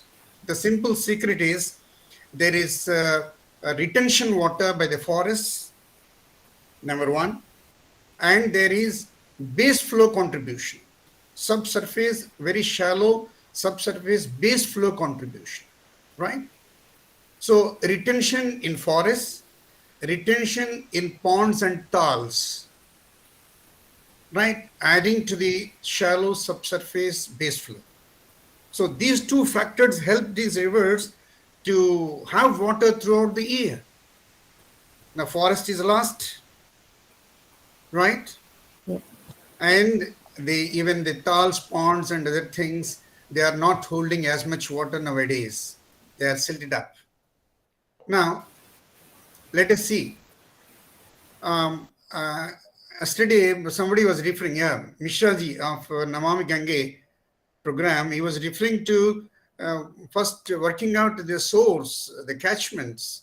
See here, what happens in the slide. There are many, from many digital data sources, we have prepared the basin boundary of Varuna Basin. See the variations. There are so many variations. And finally, this black one, basin parameter study, this one is finalized after a few field visits, right? Okay, that is one requirement. We cannot entirely depend on digital data available and play with the data, right? And go with the results they give us. They can be erroneous. We have to check it. Then, okay, of course, this is a data showing relief. And in this, especially, why I've shown this slide is a very open source data is there. The long axis of this basin is about 115 kilometers. And if you work out the gradient, it comes to about going by the relief, 1 meter a kilometer drop. There is only 1 meter of a drop of gradient for every 1 kilometer. Okay, it is all right, good enough, not very bad enough and not very good enough. It is not definitely the best. But if you go by the length of the river, it is about 225 kilometers, right? In that 100 kilometers of 115 kilometers of long axis, the gradient drops to about less than 0.5 meter per kilometer. That is too less a gradient for water to flow, number one, right? Why? So now here, the reason for this such a long length adjusted in 100 kilometers, 115 kilometers is the meandering of the river, looping of the river. So if you want to have the flow in this river, right, there must be good gradient, at least 1 meter a kilometer. And to achieve that, what you have to do is you cut off certain meanders. You cut off certain loops, meander loops. There will not be any social problem because you don't deprive the villagers alongside of water. You create a lake wherein now, which goes dry, the river goes dry by about January. And the water gets pulled up in this Varuna river. And if you give a facility to the villagers of water throughout the year by creating a lake, by cutting off a few bends, then you can make them happy. They will not be unhappy. But by doing this, you can create a lake where water is stored, which can contribute to the subsurface base flow, right? And of course, you have to have an inlet and you have to have an outlet through locks, through creating locks. So that is how you can create a gradient by cutting off the loops, and there can be water flow. Now, perennial flow, how to achieve it? Let me show you. Yeah, you see this, all these blue polygons, blue spots. They are large talls. 662 of them are there in this basin. And all these tall lands are no man's lands, basically. They are no man's lands, they are government lands, they are being occupied, and some of the portions are still left wild and as no man's lands. And these talls, very shallow, they're very shallow, they don't hold much water. These talls can be utilized to raise forest, number one. They're good enough. The area is around 430 square kilometers. They cover around 430 square kilometers of forest you can create. And that would serve as a lovely sponge, and which will help contributing flow into the water. So this is one thing. And if not the entire area of the tall, some area can be forested and some area can be desilted and deepened to hold water, number one. And these are the places. And it is a second problem. And the problem is most of these margins of these towns are encroached upon by agricultural fields with local villagers. And of course, we need not disturb them much. Whatever is left, we can use it. Then, see these small blue spots. All these small blue spots are ponds and tanks. You know how many of them? Around 15,383 ponds and tanks we have mapped. These are not mapped by using digital methods. All these are mapped by hand digitization over 1 meter resolution data, remote sensing data. It took my student, okay, I forgot, I'm very sorry, extremely sorry. I forgot to make it a point to tell you that all this work had been done by my student. I'm only presenting it. His name is Dr. Mallikarjun Mishra. He is working as a lecturer. He's busy with something and I'm making the presentation. So these tanks, you know, there were once deeper tanks, village tanks. People Sir, you have a minute. Sir, you have 1 minute more to please wind up. Okay, I will wind up. There is no problem. I Thank you, wound sir. up. Sorry, Finished. sorry. Thank you. Finished. I finished. I don't like to cross my limits. Okay.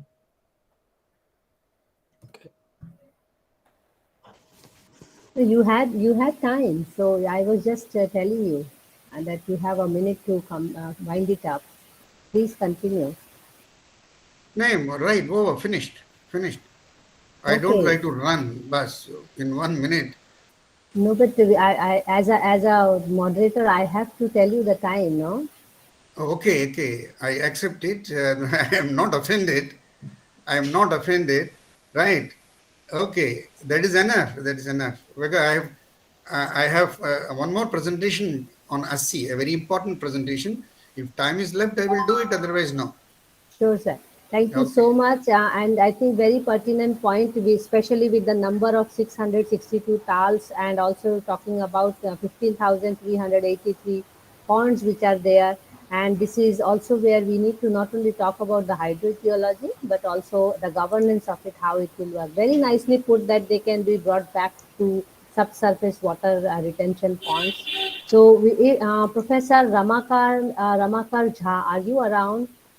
Yes. Good Please, morning, everyone. Good morning. Please Namaskar. present. Good morning. Yes. Please put up your presentation. Namaskar, and sir. Appreciate if you stick to the time, please. Yes, Thank sure. you. Yeah.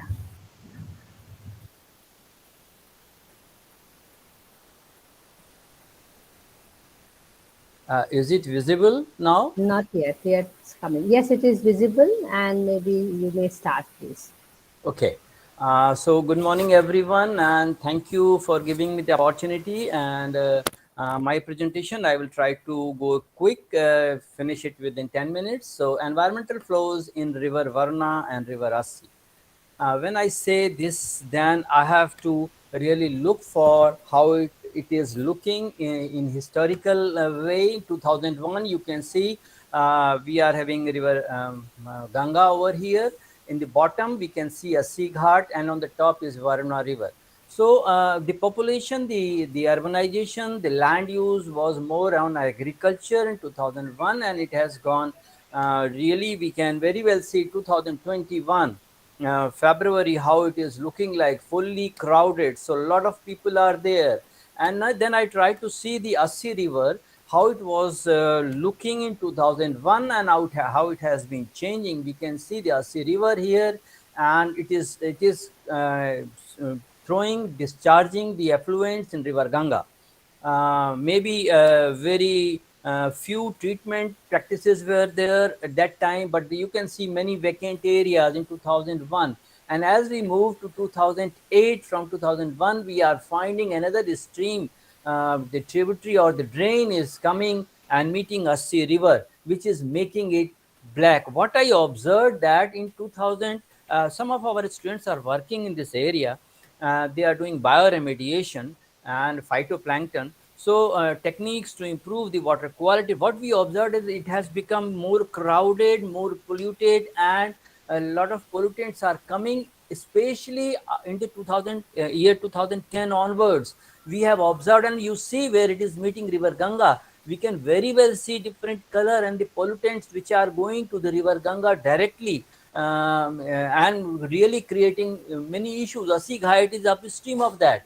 So there are many ghats and which we are observing is getting polluted. This is for the 2015, and then 16 we are clearly seeing the pollutants discharging into the River Ganga, and the tributaries which are really polluting. The Assi River is polluting River Ganga. In this figure, the 2021, this is February image. Clearly on the bank of River Ganga, we can see the pollution.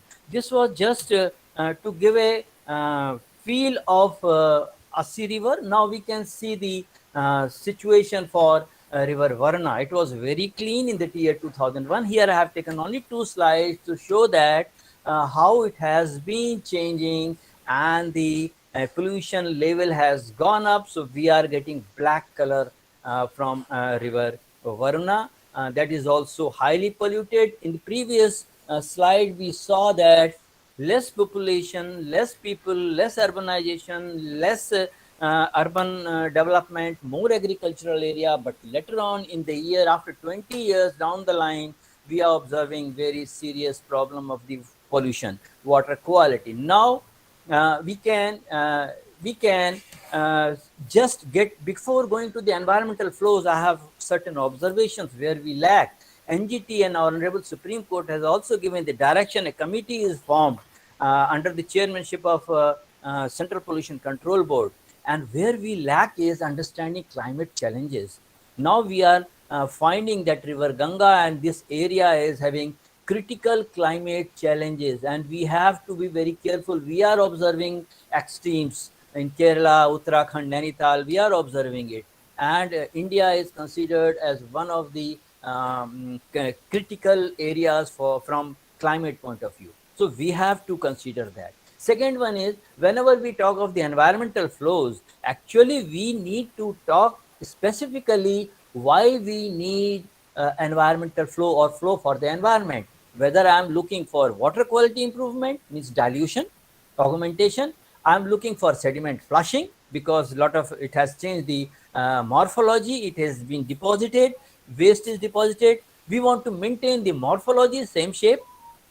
Aquatic life, I am looking for aquatic life or for religious purposes, because in UP and Bihar we have lot of functions, celebrations, religious for religious purposes which are being held. Then understanding morphometric changes, means change is permanent. What I am looking today, I was not the same 10 years before. So aging is also a natural way of changing the natural regime of the river, not the plan form. Most of the studies, we are taking satellite data, we are just saying that morphological changes, and we talk only about the plane form, top view, not the cross-sectional changes, deposition, sedimentation, and waste management, algae formation.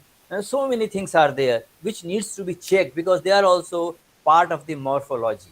Understanding the human interventions, people have entered and they have gone inside the floodplain, the islands, we call it Diara lands, and the food habits and waste management, that is also sludge management, sewage management, wastewater management. If we understand all those things, we are able to manage those things, then certainly we can talk of the environmental flows. Prior to that, we should not. So when I say environmental flows, it means I am looking for, my objective is very clear.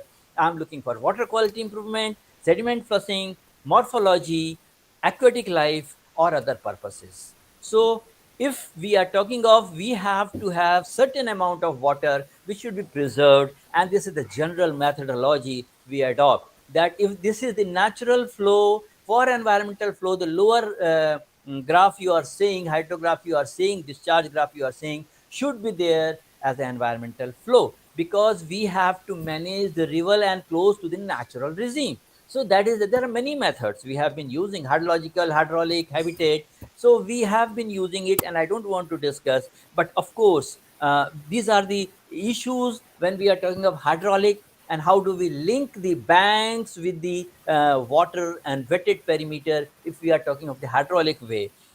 Of course, we cannot really control the 100% water, or we cannot release the 100% water. We need water for different purposes. So we have to go for trade-off. And when I say trade-off, it means we have to be in between somewhere, so that we get money, we have the value for its savings, so that there are couple of solutions, general solutions as well as e-flow solutions. One is, slope of the riverbed should be maintained by cleaning the river Varuna and river Assi, which is being done in many drains of anywhere, but rivers we are scared. So every year this should be done. And this is going to help the waste removal, sludge removal, and the surface and groundwater interaction, which is closed, which is choked, it is logged because of the saline water, salinity, salts, and the waste which is clogging, and we are really not able to have a proper interaction, and we cannot have the river bank filtration, which is one of the research areas. Second one is the plantation. Of course, by phytoremediation our students are working. This will reduce the non-point source pollution, which is very important. From our agricultural area, from our medical waste, we are getting a lot of non-point source pollution during monsoon in the river. Then third one is the bioremediation with ponding. We are doing many projects in Bihar for bioremediation, but the issue is we have to have more retention time, because the bacteria which are in colonies, they will form the colonies, and then only things could be improved. So I have given the time. Yes, 1 minute I'll finish. Thank you, sir. Yeah, 1 minute I'll finish. Then we are coming to the e-flows, and there are many methods, 7Q10, 75% probability of accidents. Then quality, we should really use the, if we are considering on the quality, the quantity, March to June water should be preserved. In terms of hydraulic wetted perimeter, we should release the 1 to 2 meter cube per second, and if we are considering mean annual flow, 20% of that. So any of the criteria could be followed, and this is the general methodology which we use. This is the second last slide. No additional fresh water is required at the moment. Only base flow and wastewater flow needs to be cleaned and maintained. Second one is rainwater harvesting. If we are from agricultural area or urban area, should be stored, and they should be used for dilution purpose and regulation of the flow. And third one is, we don't really require to lift and pump the water and dilute it for environmental flows. This is the last slide. Thank you so much for patiently hearing. And if you have any questions, I'm ready to answer those questions. Thank you, Professor Jha. We will take all the questions together at the end of the panel, because then we save time as well. Thank you. Very, very good points made. An important point is keeping the banks wet. I think this is also something which we have to really come to terms with, because any development which happens on the water body often becomes a concretization of the water bodies. And I don't know why we are unable to really convince the government not to do concretization of water bodies. So very good points taken. We will move further, and thank you so much again, Professor Jha. Professor UK Chaudhary, if you are around, will you please show a video as well as say yes? Professor UK Chaudhary, revival of hydrodynamics of river Assi and river Varuna. Okay, so maybe if he is not responding right now, we can move to Dr. Medha Jha, and we will return to Professor UK Chaudhary later. Dr. Medha Jha, are you around? Yes, ma'am, I'm here. Please present your case and your solutions. We are very much looking for different alternatives from all the eminent speakers here. Do you wish to share your screen? Go ahead. Okay, thank you, ma'am. Yeah. So we are unfortunate to hear the presentation of Professor Raju. He has done an excellent work on Assi. I request Prabhat Kumar Singh to organize one presentation. So we are all talking about the rejuvenation of River Assi. So we should we should know about the historical background of the River Assi. So I will like to share my talk with my professor, Professor Sanjay Tignath. So I think he is here. So with your permission, I request him to please join the presentation, sir. Thank you, Dr. Jha, and thank you, Dr. Mansi, for allowing me to be here and to share some of my thoughts. Sure, sir. Basically, we can have one section more for Professor Raju, because no one knows more than him about Assi. And of course, we will join Professor UK Chaudhary also, who knows, nobody knows more than the fluid dynamics of Ganges than him, because they have devoted their lives. So their work will definitely be needed for any kind of modeling and any kind of planning that is to be taken. In fact, I was happy that Professor Raju, what he has done actually, I'm just going to present something like you see, talking about something like my intuitive model, because the geomorphologist basically uses first intuitive model, then goes for the actual field sampling, because otherwise if he doesn't have an intuitive model, then the sampling would be very, very large and very, very costly. So my intuitive model is Assi has two problems. One that already Professor Raju was about to discuss, that it's along its length, something went wrong, and it started. Actually, I use the word self-burial.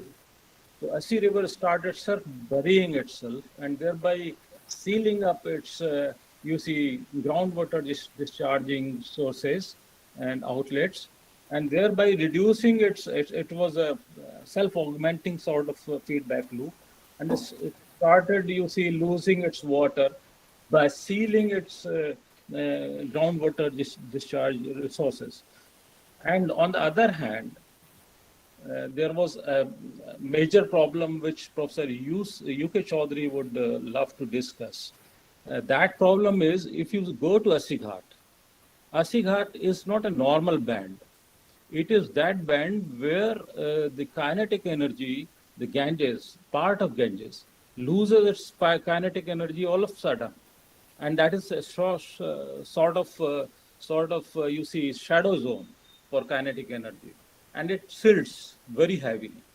This has been occurring all through the history of, you see, Varanasi and the Assi River.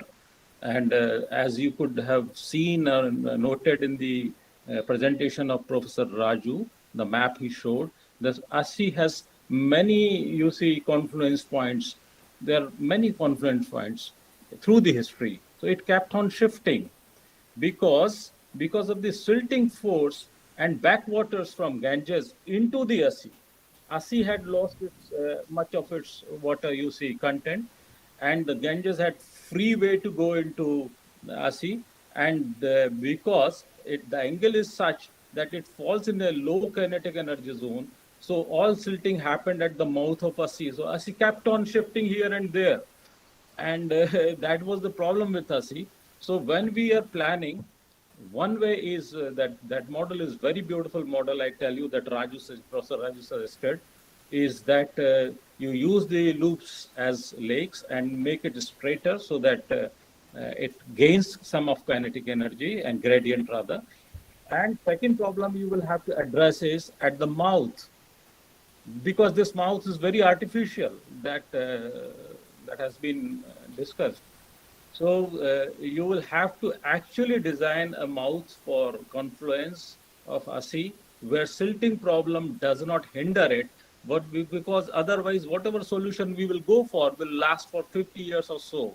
They cannot last for hundreds of years. So we will have to plan like that. Thank you. Thank you very much, Madam Mansi and Dr. Medaja. You may please continue. Please. Okay, over to you, Dr. Jha. Yes. Thank you very much, sir, for enlightening us for about the Assi. The only thing which I want to add to sir's lecture is that enough work has been done. We have delineated the paleo channels. We have delineated the catchment area. Now what next? Our purpose as an IIT, we have to revive this river. We have to see this river flowing. Okay. So I think first and foremost thing which has to be done is the physical demarcation of these paleo channels. That should be the first thing which has to be done. It is a tedious job. Okay, then we have to do the detailed geophysical survey of that area, and then we have to build. We have to reconstruct the geometry of the aquifer. What is the transition? We have to work upon the transition zone between the aquifer and these paleo channels. So these studies are very much required for the recharging of the paleo channels. So we have to, for the selecting of the sites of the paleo channels, we have to see where to construct the recharge wells. Mostly, as Professor Raju has said, he has given an excellent model about the meandering, making the ponds out of the meandering. So where these meanders to be constructed. Okay, so we can make use of the agricultural fields. We can ask the villagers so that they can be advantageous, and in turn we can recharge the groundwater. Secondly, I have one suggestion which I can put to this August gathering is that we can make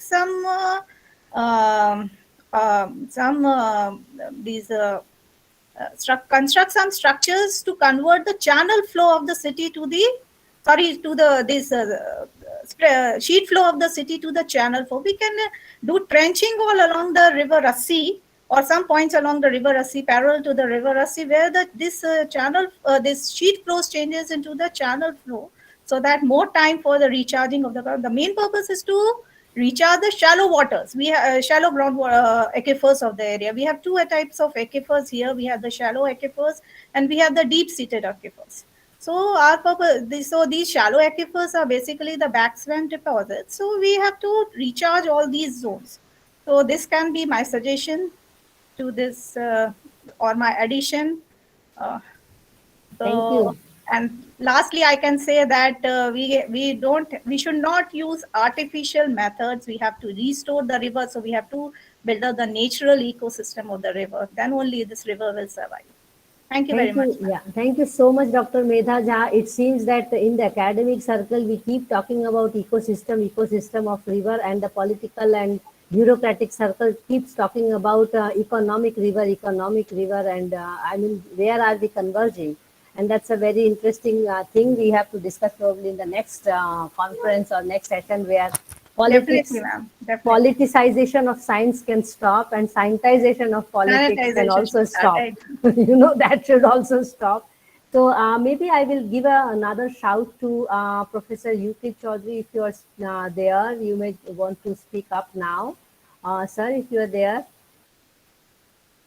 Hello.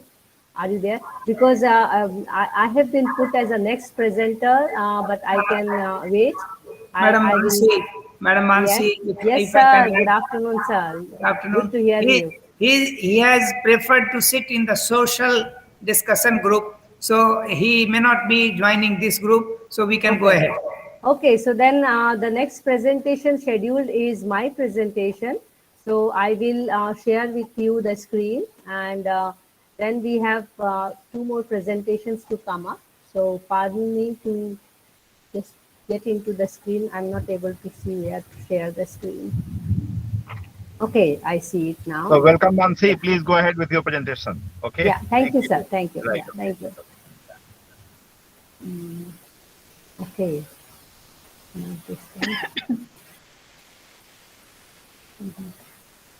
So please confirm if you see my screen.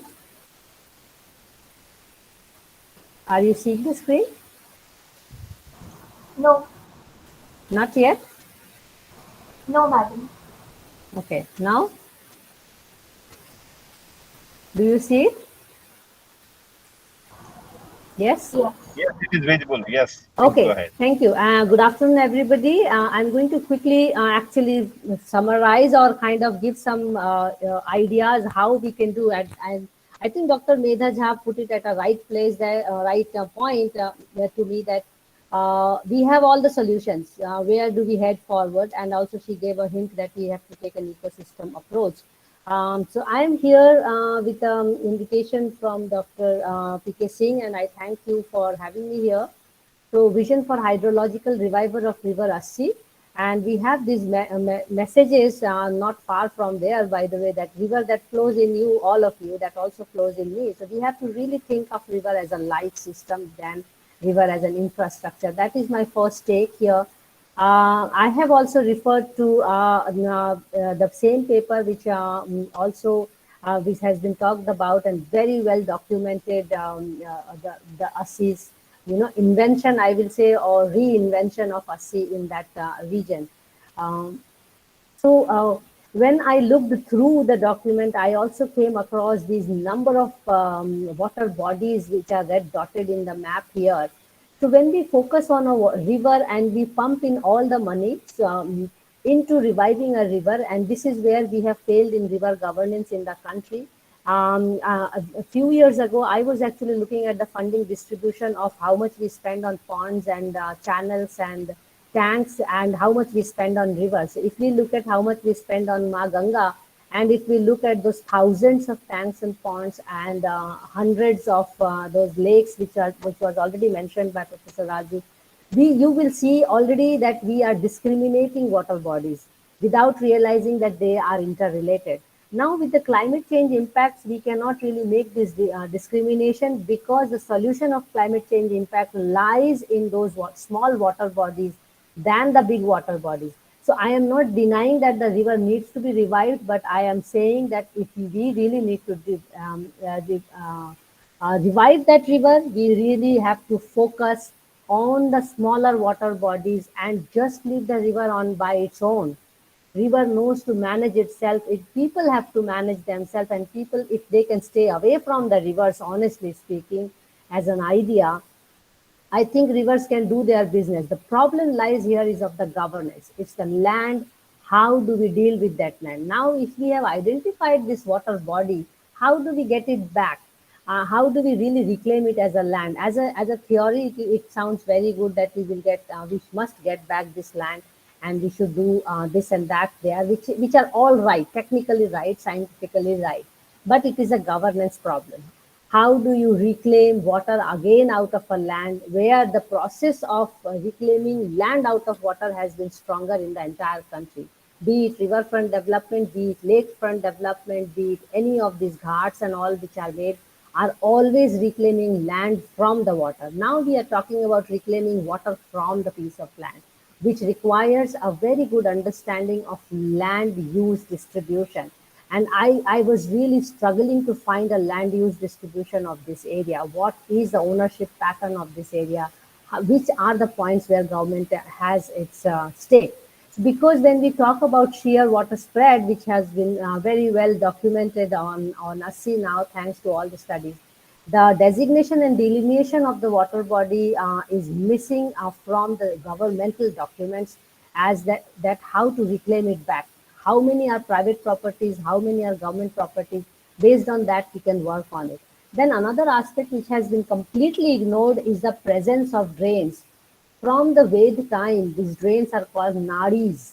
And we have completely forgotten to take care of the drains, because these drains are connecting lakes to lakes, lakes to ponds, and lakes to the rivers. So if we really want to do anything on any river or lake or pond or anywhere, we just simply need to focus on the drains. And mind you, drains are still waste land. So I'm again stressing on the governance of it. There's a problem in the governance, the way we identify piece of land or piece of water body. So I just focus in one patch of it to really show where is the problem. And in governance, and it was already discussed with the timeline which Professor Jha was presenting. So if we have these developments already going around, how do we reclaim back? So reclaiming water from land is the biggest challenge for us as a governance issue. But if we can really find out a way, especially identifying and redefining wasteland as a water system, because drain is a wasteland in our system. So if we see it as wasteland, society reflects it as a wasteland, government itself reflects it as a wasteland. We also as scientists do not take care of it. We are always focusing on these, concentrated water bodies, either in the form of ponds, lakes, or rivers, without realizing that river is like a human body, where it runs only through the nadis, through the entire skeleton system, the nervous system. So this is how even water system works. So we also need to relook at our water system. So I did a small exercise on the governance, how we can do, and we can take example from highway. Whenever a highway is coming up, land is reclaimed and it is compensated to the people. Why can't we do that same for the Assi River? So we have to really come up with a governance model where we can basically reclaim parts of land, which also I try to do some simulation. I hope it comes up. Yes. Where I try to show where are the points, and very rightly mentioned that we have to reduce the bends. So I also try to do that exercise, where can be a forest brought up, where can be wetlands extended, so that this river flow gets smoothened. Because of too many bends, the flow may not happen. But anyway, the river will not flow unless and until all the water bodies of subsurface in the surrounding are having water. So reassigning a conservation land use to the drains up to the high flood level will be my suggestion. Then reimagining water ecosystem more than water infrastructure. Often in the scientific corridors also, where I am moving around, we are treating water as an infrastructure, and that's where the problem lies. We have to devolve the power as well as the funding to the local panchayat level for the water management. Everything cannot be done by the PWD and the state government and the city government. And this is also something which I am learning at this moment, sitting in southern India in Pondicherry and Auroville, that somehow government has to learn to share its money with the local bodies. And this, I'm just talking governance because you all are already talking very good about the physical part of it. Sorry, my slide is not moving, it seems. Okay. So I just want to say that we have a lot of science, as Dr. Medha already mentioned, and I'm just stopping it here. We need to really talk about conscience, and only we need common sense, and not really submit to this governmental idea of development of rivers and water bodies. I am giving example from Ahmedabad that how development sells, how economy sells and actually compromises the economy. Where I'm just giving example, like we see a drain, we actually talk about drain as a pipe, whereas it is an inlet sluice. So we need to change the definitions also. This is also an example where we had to just clean up the lake front, where we ended up spending nearly 100 crore to make it beautiful for human consumption as a beautiful object and of desire. So we also have to resist as an academic community, scientific community, that do not fall into this kind of problem. And last slide, I will say that please, whenever we talk about water, let us not talk about water for human consumption. This is a beautiful sketch done by Eric Ramachandran from Pondicherry to show how a water edge is, which as humans and designers we often forget. And as even scientists, we often forget that when we are talking about water, we have to really talk about life system. So please resist this concretization of rivers, because I saw Varuna is getting riverfront development and it is scary. So thank you very much. This is already, the science is already with you. You may not require the science from my end, but there are governance possibilities which can be done. Actually, we just need to keep our drains clean. That's it. So I see a lot of things happening in the surrounding there, in the city of Varanasi.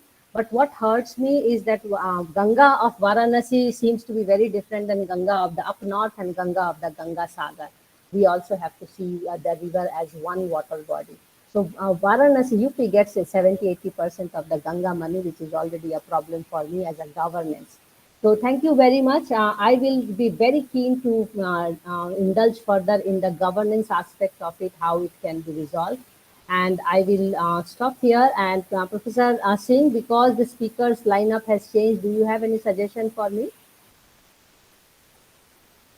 So thank you, Mansi. So now I think we can go to the next speaker. We'll take questions at the end of this. Okay, we have Dr. A.K. Dwivedi to speak after me. Are you around, Dr. A.K. Dwivedi? Are you there, Dr. Dwivedi? Okay, so maybe what do you suggest, sir? Yes, you are there. Yeah, Mansi, Please go I'm ahead. here, but I am not having any presentation here. Actually, I was Do you want to speak? invited with Prabhat Kumar Singh to Sure. just as a key person, as a key resource. I didn't have a time. My topic was actually possibilities of flow augmentation of Yes. River Assi through pump canal system. To be true to my heart, your presentation was extremely beautifully presented, and that's what needs to be done for the river. I mean, artificially pump canal system flowing through upstream of the river and flowing 8 kilometers, we didn't achieve anything in that. The real thing is that we bring the river back what was it at 50 years back. So anything, if IIT needs our suggestions further, like UP irrigation can contribute to it when we have a discussion and we come out at some reference point. Thank you. Thank you, Dr. Dwivedi. To keep it short, we also save time as taking the session. I am also concerned that we all respect time for each other. So, Dr. PK Singh, maybe we open the floor for some Q&A and discussion between the panelists, or even any participant has any question for a presenter. No, Dr. Anjali has to present now. Anjali? I don't see her name in the list, so maybe if you have the list, please go ahead. Or possibly the revised list may not be in front of Okay, you. yes, Professor C.S.P. Oja and Mrs. Anjali. Please, please go ahead. Yes, please go ahead. I'm sorry. We don't hear you, Anjali. Anjali, you are mute. No, she is not muted, but we don't hear her. Anjali, you are unmuted, but I think some sound system have to be worked out. Yes, now you can speak. Now you are unmuted, huh? Yes, perfect. Go ahead. Good afternoon, everyone. Now I'm sharing my presentation.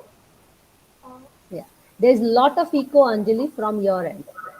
Okay, I'm really sorry. I don't know why my sound system is not working properly. You may try. So, can you see my presentation? Not yet.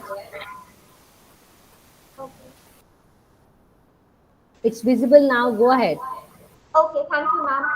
So, this is one of the, good afternoon, everyone. I am Anjali and I work as Scientist B at National Institute of Hydrology, Roorkee. Maybe just a second, Anjali, just a second. Professor PK Singh, you may actually mute yourself so that we have less echo. Yeah, thank you. Okay, thank you. Is it still having some noise? Lot of echo, Anjali. So I'm, yes, maybe you try now. Okay. Better. Yeah, thank you so much. So this is a small preliminary work that me and Professor Oja and PK Singh sir from IIT BHU we tried. So this is from small data that we collect from Varanasi and also from IIT BHU and the field surveys that is done by Professor Oja himself. So this is the topic is rejuvenating river Assi. So this is about our institute. So these are the institute that is working for this presentation. So let's, before starting the rejuvenation plan, let's first understand the background of River Assi. So what we see is initially way back like 40-50 years back, it was started from this small wetland called Kamadeshwar Lake and the actual size was 7.5 kilometers. Now when this road has been constructed, the whole morphology of River Assi is changed, the basin size has been changed, and now its actual size reduced from 7.5 kilometer to 3.5 kilometer. And we also see that the Assi Ghat, which was initially here, now it is shifted, and the outlet is the man-made outlet which is present here now. So what we see the present status of Assi is now 3.5 kilometer long, and it meanders through some of very densely populated built up area, and these areas are directly discharging their wastewater into the Assi, and all along the course of the river there is huge encroachment, and also there is no adequate solid waste collection or garbage accumulation gets accumulated on the ghats of the river. And also what we see is when there is flood scenarios in river Ganga, that flood water enters the river Assi, and all the wastewater which is present in the Assi get spread in the nearby area, which causes severe health risks. So the question rises before starting any project is why we should rejuvenate that river. So first is Assi Ghat has a very historical importance. And second is your slide is not moving. I'm sorry, your slide is not moving. Okay. Okay, madam. Should I share it again then? Because I know you are speaking other slides, but your slide is stuck. Yeah. Let me just unshare and share it again. Sure.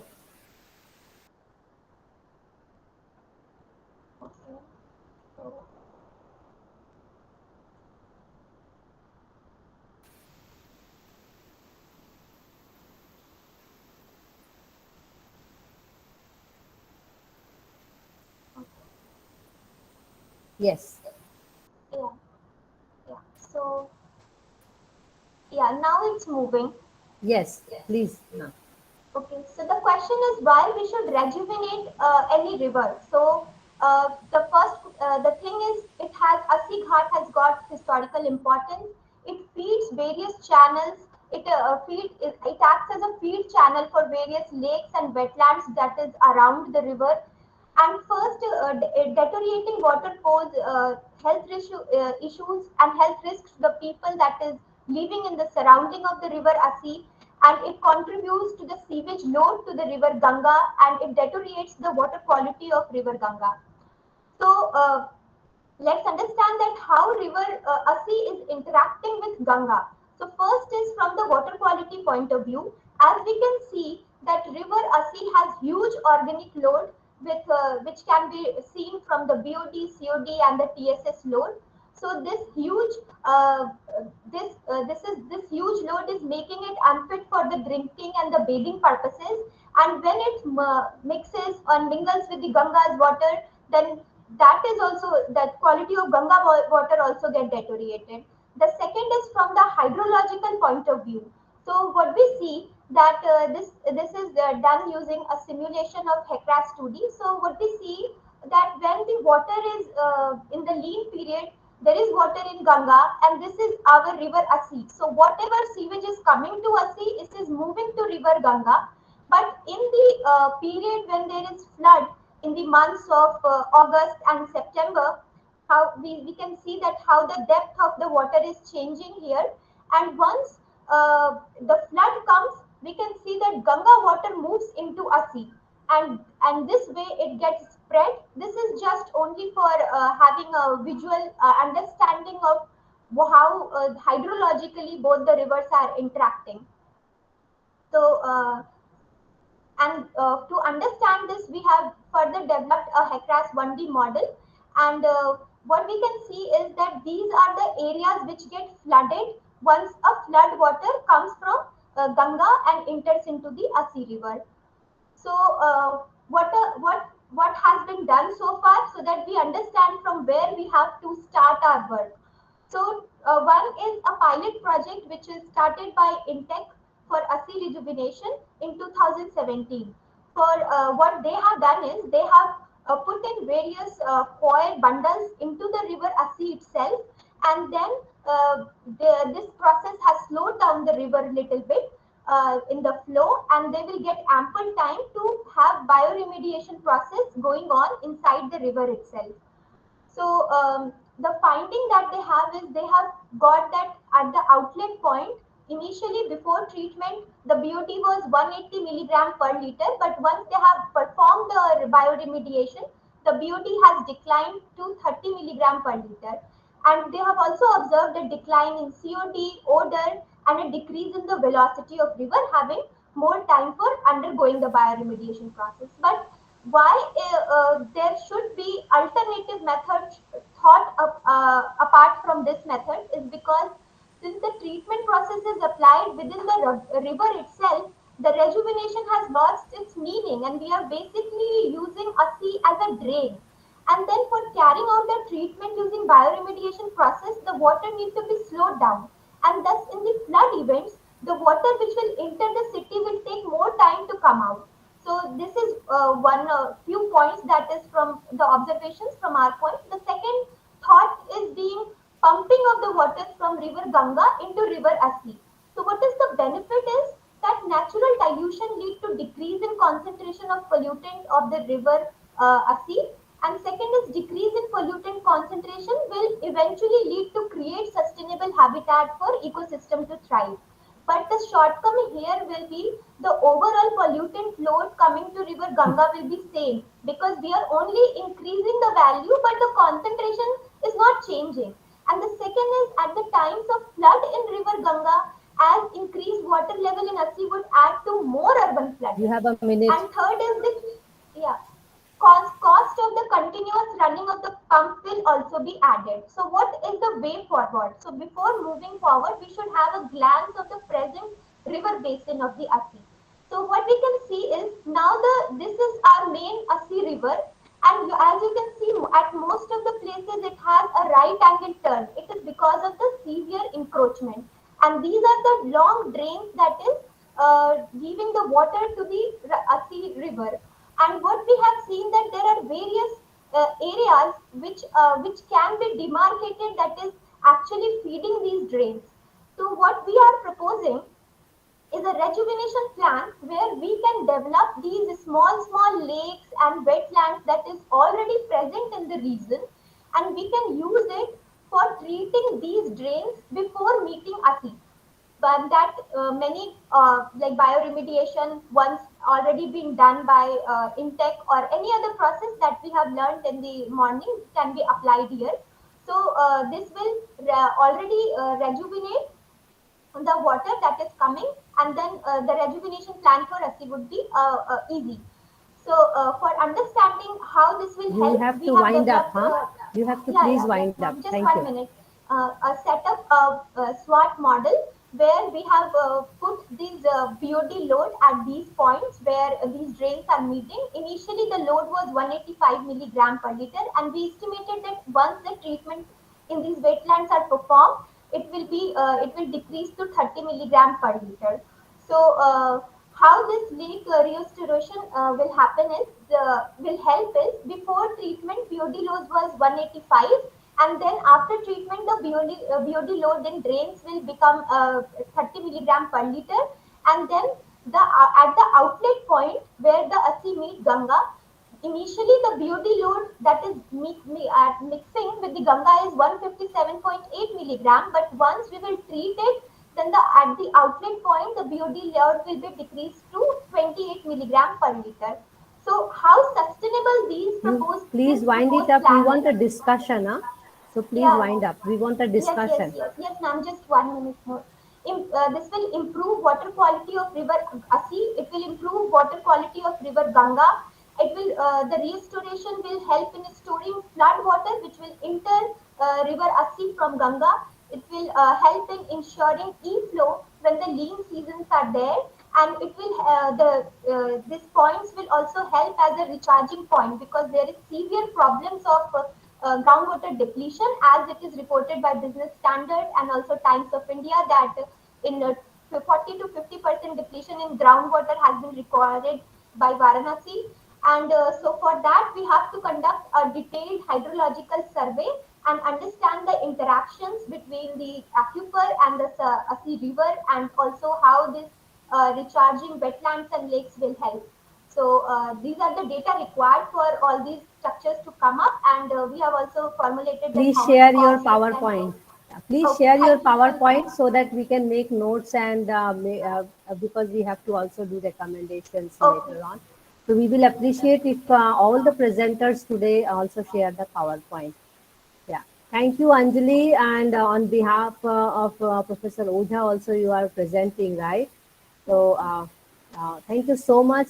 So we have completed our presentation today. Yes, Mansi. Yeah. Yeah. Please. So we can open the floor for Mansi, discussion. I was thinking. Yes. Yes, sir. Mansi. Yes, sir. Dr. Hi, Dr. Venkatesh. Mansi. Yes, sir. Please go ahead. I'm listening. Go ahead. Yep. Mansi, prior to that, I think we can request Professor Raju, because I think he missed important presentation on Assi. So if he's there, we can invite him again. Okay. And So he yeah, can we can present his return. remaining slides on Yes, Assi. I think that would be absolutely. great. Yeah. If Professor Raju is there, then we can Absolutely, request sir. him. Absolutely. Yes. We have time. We We have have time. time. Okay. So we still So Professor Raju, you may take now your remaining presentation because you were presenting So on Professor Varuna Raju, are you first, there? and now you had some slides for Assi also to present.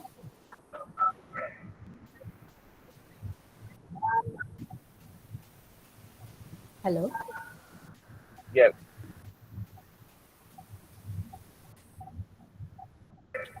Professor Raju, you may now do the remaining presentations because all the presenters are actually here and they have also presented their case. Okay. So I don't see him. Actually, I'm trying to look at his presence here.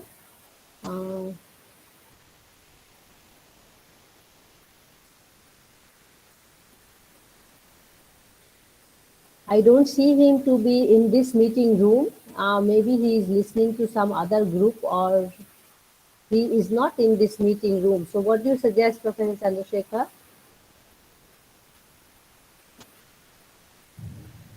Maybe then we open the floor for common discussion because one thing is very clear among most of the participants and I think this.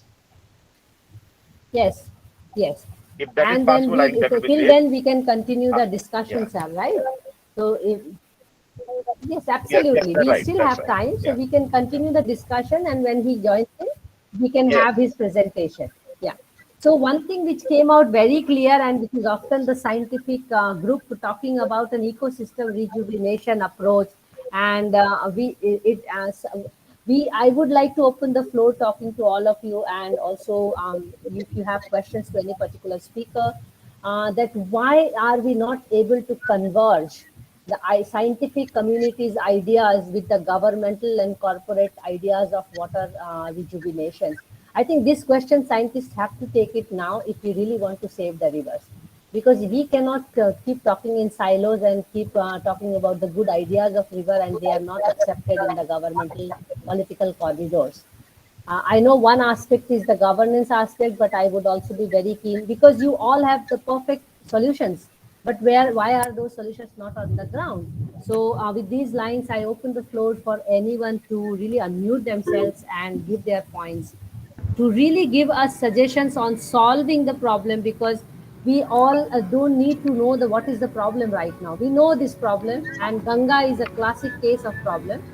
And in fact, Ganga is the most privileged river in the country because it has so much money, so much people thinking about it. Trust me, the entire country's rivers are having the same problem. So Dr. Snehal Donde, I see you have unmuted yourself. Please speak. Yeah. Thank you so much. Can you hear me? Yes, we can hear you. Please go ahead. Yeah, it's a very excellent presentation Anjali showed and others also. I think for the government, see, whenever I have been to many of the conferences such kind, I find many IIM, IITNs also show so many ideas. But there is, as you rightly said, that there is no adopting of these ideas by the government. Reason what I see and what I have been doing for the Ganga. See, I have done Ganga Yatra for the Aviral Ganga from Farakka to Ganga Sagar. Even from Bihar to Farakka aerial survey I have done. During this, what I always have found that, see, unless and until we take government along with it, us, that means who are these government? I have always taken nearest to scientists, those who are locally, suppose from Kolkata region, nearest to scientists, to Botanical Survey of India, to Zoological Survey of India, and Glass and Ceramics Institute, because of the sedimentation in Ganga. You know, if we have to find a solution, we have to always include in our studies these government people. We have to invite them and take along with them. What is happening when we are doing certain studies in isolation? They are not ready to accept the things, or they are not taking it, our studies so seriously. And at the same time, when I see government, when they take any kind of policy decisions, like suppose in Mumbai about the Mithi River, where a lot of cleaning and widening and deepening is required, but in isolation they take the decisions and they are ignoring the local NGOs who are working.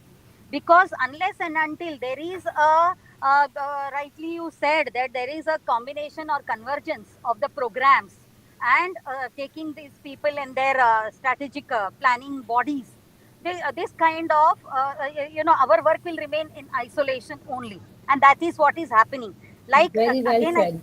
Yeah. Again, I tell you an example. Like in Mumbai region, desalination is now being thought, just taking an Israel technology, whereas Mumbai doesn't require desalination. Rainwater harvesting is required. So such kind of gaps are there, and unless and until in government schemes or government policies, the local NGOs are also taken into seriously in the standing committee or any committees which are formed for certain decision making by the corporation or the gram panchayats, I think that things will not materialize in a manner which we are expecting. So this is from my end. I think, Dr. Donde, you are also extending the arguments of governance. To be honest, these are governance challenges, right? Right. One more thing, the other side of the coin, because as scientists, should we or not also learn a language which the common people and the corporates and the politicians understand? But by that, I am not really meaning scientization of politics or politicization of science, but some kind of a, going a step further from a scientific language and really communicating and writing also in the mainstream. What is a river? What kind of treatment systems are required? Why these things are not happening? And somewhere, even in scientific community, we are also working in silos. We have to accept that. So I will now invite some other points and other suggestions or other ideas if people have. We still have, yes, go ahead. Yes. Yes. Yes, Professor. Yes, Braj Kishore Jhaji. Activist. Your voice is very disturbing. Yeah, okay. I am trying to now. Is it? You are moving, huh? I think you're moving. If you can be at a place, can you speak now? Braj Kishore Jhaji, can you speak now? Okay, till he gains his network, maybe I invite someone else to speak. Yeah. Yeah. Okay. Try. May I speak? Yes, please, Ramesh Singh ji, please boliye.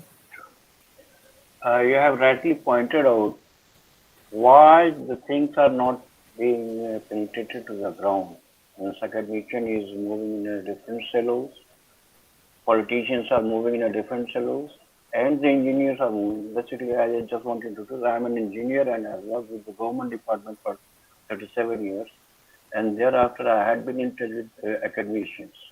So I had both the experience, and I found that most of the research is just limited to the paper publications. I'm sorry to say that. And it was for academic interest only, which the politicians or the policymakers, it is very difficult for them to understand how to implement it. So Yes, there is a big I gap agree. between the academicians, scientists, engineers, and the politicians. They are not an integrated platform. Secondly, I agree. That's to do with making the language, reality with the language we use in the academic circle. so very difficult. And secondly, most of the time we never touch a real problem. I'm an engineer, I have seen in the field, even most of the time I felt, this is my own experience, that whatever I have read at the BTech or MTech level, Even that I am not able to implement. I am going by the traditional way. Government is not going to accept if any failure is there. So there need a integrated platform where we can make a policy decision. So there must be some platform where we must sit together. And second thing, most of the time, all the approaches are the top-down approach in our country. That is the basic part. Public were never, either they are not aware of the facts, or they doesn't know how to move ahead. So there's public participation for the formulation of the problem, right from the formulation of the problem to the solution, there must be increased.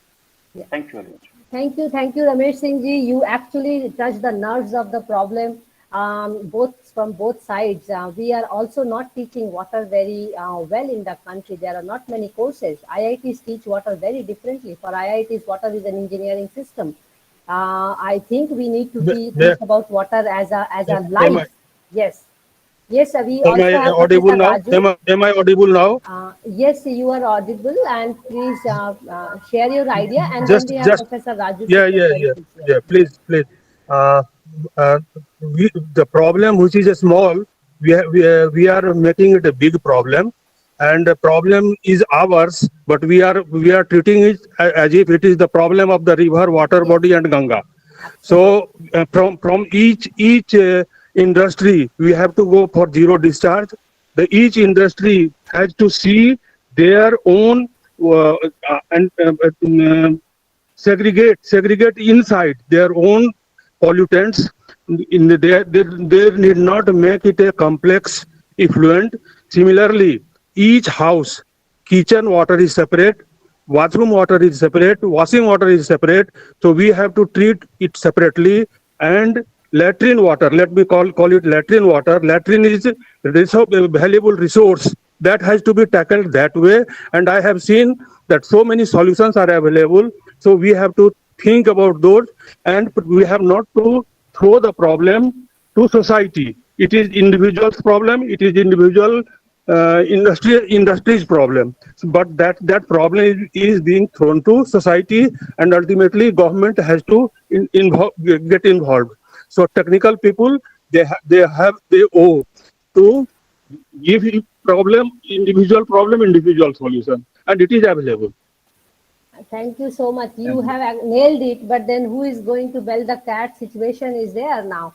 Right from a country that actually commercializes to say that you have to use Harpic in the toilet and not promotes a bioenzyme cleaning products. So we are so much trapped in this economy of water system, and you really rightly said we are seeing river as a problem, where river is facing our the problems which we are creating. But there are so simple solutions, and that's why in my presentation also I was talking about we really don't need more science. We need people with conscience and common sense. So if people are, and still we are talking about rejuvenating lakes and ponds, we are yet not coming to the terms of rejuvenating the drains. I know from statistics that drains cover more area in this country than all the rivers and lakes and ponds together. And we are still considering drains as wasteland in the country, and that's a governance problem. Over to you, Professor Raju, and you take the floor, and you will also they will conclude the session for us with your presentation and giving some insights. Sorry for the initial interruption, but you will appreciate that I had to keep the time for everybody to speak. And now floor is yours. Yeah, right. Now, can you hear me? Yes, I can hear you. We can hear you, and maybe you want to put your slides there. Yeah, because that's what matter. Yeah. We are on time, so we are doing good. Thank you. Right. The talls I was talking about. Yes. We have mapped it in detail, a few talls, and found out that the talls are being occupied at the peripheries, leaving a lot of land in between or inside, right? As a no man's land. Yes, Your presentation, yeah, your presentation has not come. I see. Wait. Sorry. Yeah, so that's why I had to interrupt. Wait. Just because I you're forgot talking to share about it. it. No, I forgot to share it. No, Just just because you're talking about it is the ownership and land use of these water bodies, you know. And it's not land use I'm talking about. We still don't see your presentation. It's talking. I'm giving a job to the engineers. It's not simple land use. Yeah, now, what about now? Now it's coming. Yeah. I'm able to see maybe someone else also. Yes, it's moving also. Please go ahead, sir. There is a lot of land left behind which can be forested or which can be deepened to hold a lot of water. Thereby, we can reduce the flood, we can increase the water content, we can increase water holding, we can increase the base flow, we can contribute to the base flow as a recharge flow. And then the forest can act as a sponge and hold a lot of water. And so now, this is the information we have made. This is the information. The talls we have mapped by hand. Everything is digitized by hand on 1 meter resolution satellite data. And see, look at this. There are about 15,000 ponds and tanks, and their capacity had come down to half now. They were half shrunk, and the capacity come down to half. With the result, there is flood.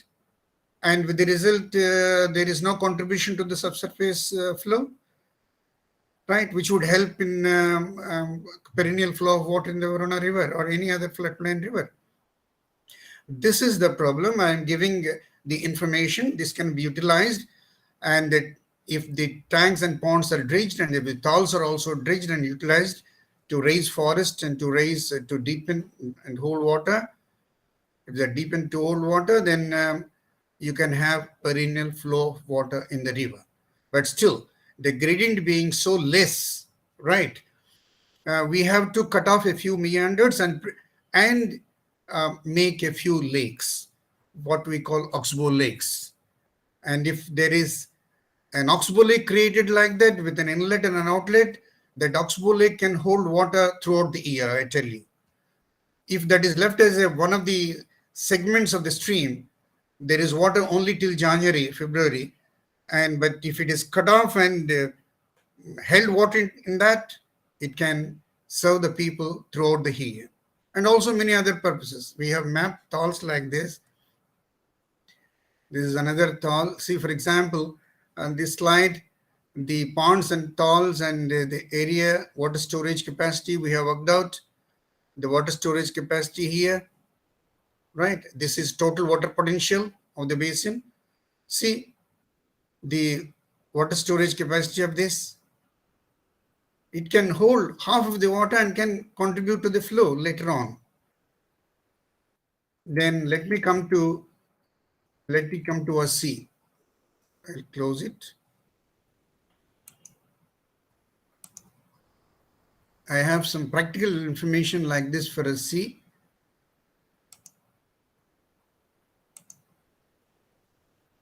Now, do you see this? Yes, it is visible, sir. Go ahead. Yeah, the geospatial information of Assi River catchment. See here, we have many plans to take up as far as Assi is concerned. And now I am dealing with first the present Assi, not the past Assi. I will show you at the end the past Assi.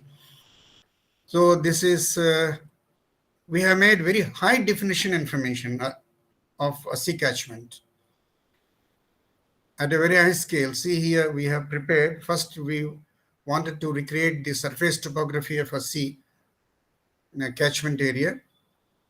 The catchment boundary itself was a big task to delineate, and we have delineated after many field visits and after intense survey with the GPS instrument. And so many, we have collected about 5,000 points. Now, one of my students had collected 5,000 points to have this topographic contour map. And of course, these are not of great concern. Now, I'm coming to this. See here, earlier, this is bypass.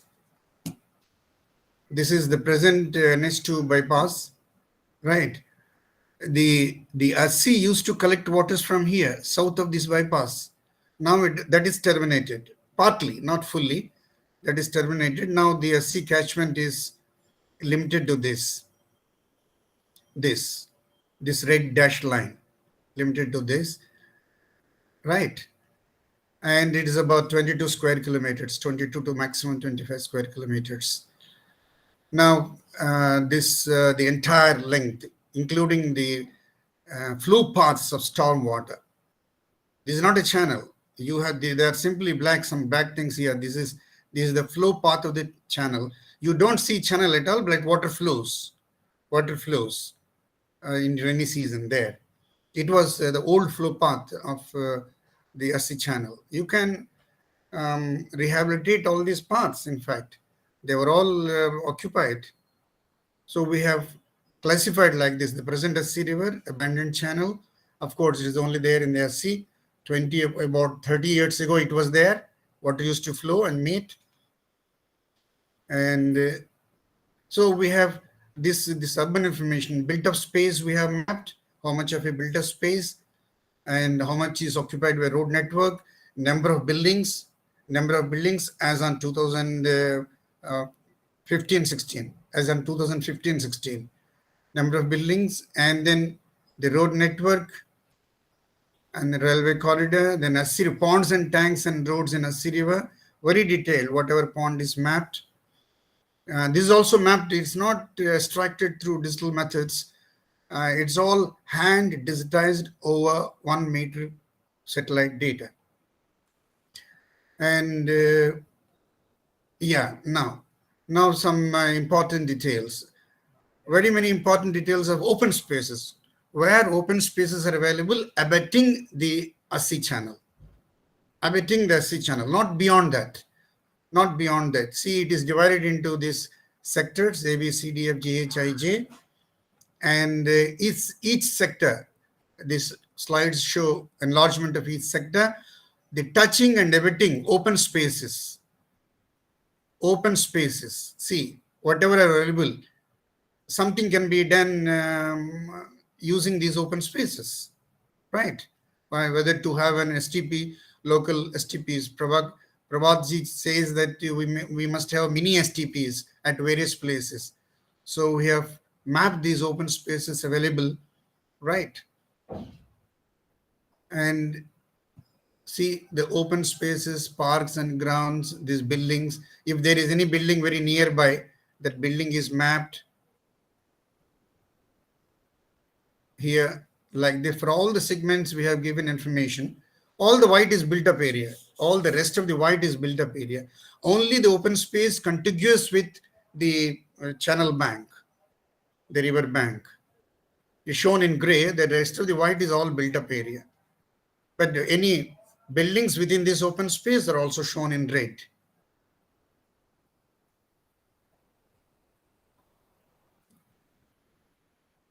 If anybody wants to this information.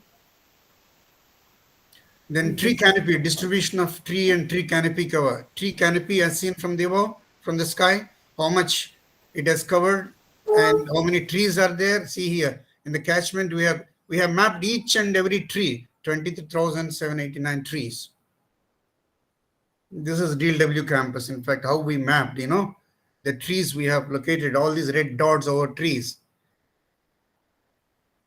And then the entire urban built-up space and open spaces within. See here, the built-up space and open spaces within, not abutting the channel, in the general built-up space, the urban space. All those are indicated. This the overall land use. Now, what to say? This is the land use. Now here it is like this: built-up space in the catchment, this much percentage. Then surface water bodies, vegetation cover, then open space. Still, there is a lot of open space left, and this is the agricultural land, right? And now come to we have given buffers, of course. This is all the same information we have given within buffers of 25 meters buffer, whatever information is there, and then 50 meters buffer, whatever information is there, And then 100 meters buffer, whatever is there, built-up space or whatever, it's all mapped in detail at almost cadastral level on 1 meter data, right, at a very high enlargement. And the flood and waterlogging zones, all these blue, the flood and waterlogging zones, and the red in ponds and tanks. So all this geospatial information necessary to make our plans is available with my student, Dr. Mallikarjun Mishra.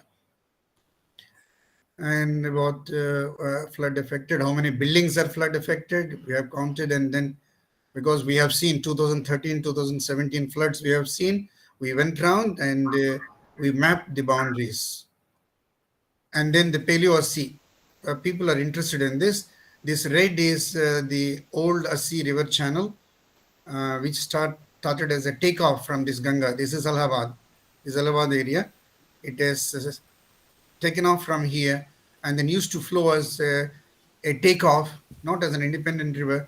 But later on, when this got silted up and choked up here, the joint is terminated, and the water, there was water independently flowing as an independent river for a long time, and then it got choked up, silted up, because the source is cut off. Otherwise, it used to be like an Aju stream, flowing parallel with the Ganga, and the water being supplied from Ganga. They are like this.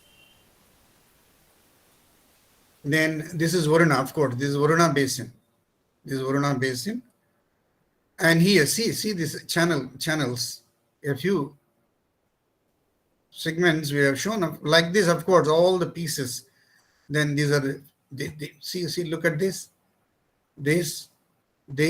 going like this, and in this, varieties of data. These are corona aerial photographs. We collected data from various sources. NRSC of Hyderabad helped us. See all these channels we have mapped. Very convincing impression. There is no doubt about it. Very convincing impressions in data. And finally, we have used several sets of data, and he has traced very many channel networks. And finally, we zeroed upon one final course through which, as for our interpretation, water flowed for a long time. And these are villages. Yesterday, Mishraji was, Namama Gange, Mishraji was asking for this type of information. Who will do it? All the villages, number of villagers we have to deal with if we want to revive and flow in this particular channel. All the villages are marked. All these black boundaries are villages. And channel is mapped like this. And so see, we have divided the channel into so many segments, and each segment is mapped in detail in the data. And we have shown settlements as indicators of presence of a river. See here, if here there is a channel, old channel, this is the old channel, and you find the settlements on both sides of this, and these are now the river bed is occupied by rich agricultural lands. Of course, some of it is already turned into usr because of shallow groundwater table. And the ponds, see here, the old segments, they remained as ponds and pools all along. See here, see this, look at this, look at this, look at this, look at these ponds. They're all ponds. All these red dots are ponds along and within the channel. See how fine the channel is, the channel, old channel. So that is how we trace the entire course of the channel. And then we have put up these circles where there is what is called stream capture, ultimately leading to the death of this course, the old course. Thank you. Thank you, sir. Thank you so much. But if there is so much of information, and if we can revive Assi, then I think this information is extremely instrumental to revive Assi. And I'm very glad to see, because I had actually already read the works which was done there, with few publications which are available. But if we do not manage to revive from this point of information, it is really, really pity for the science as well as the society. So somewhere, I personally feel that if there is a governance choking, and there is also a step further where we can go from here. If you have a data of the land use, if you have data of vegetation, if you have data of hydrology, I think we need one or two more layers of data, land ownership, because you were not there, sir, during my presentation as well, where and other presentations where people did talk about rejuvenating lakes and drains and all. If we know the land use and the ownership of these points which you have identified as inlets and water bodies, we are better off to really rejuvenate. I give one very simple example and then take question from Shivani Gond. After our National Lake Conservation Plan, which came into picture, I'm giving example from Ahmedabad, how we lost many of our water bodies right in the evening of the policy itself with the designation and delineation of water bodies. Ahmedabad was showcasing 600 plus water bodies before the National Lake Conservation Plan, the Greater Ahmedabad region. After the National Lake Conservation Plan, official data shows Ahmedabad has only 123 lakes. So what I'm trying to tell you, here is a policy which comes into the picture to save the lakes of the country, and that same policy eats up more than 450 lakes from the Ahmedabad region. So somewhere we need to understand the politics, hydro diplomacy here, and that's where ownership of land is very much required. That's where the way irrigation looks at water body needs to be looked at very differently and needs to be questioned. The way PWD looks at water body needs to be questioned, and the way we teach water body. I mean, even from the way we teach water management from IIT to IIM, I will request to have water governance courses where water management is taught as social management and not a technological management.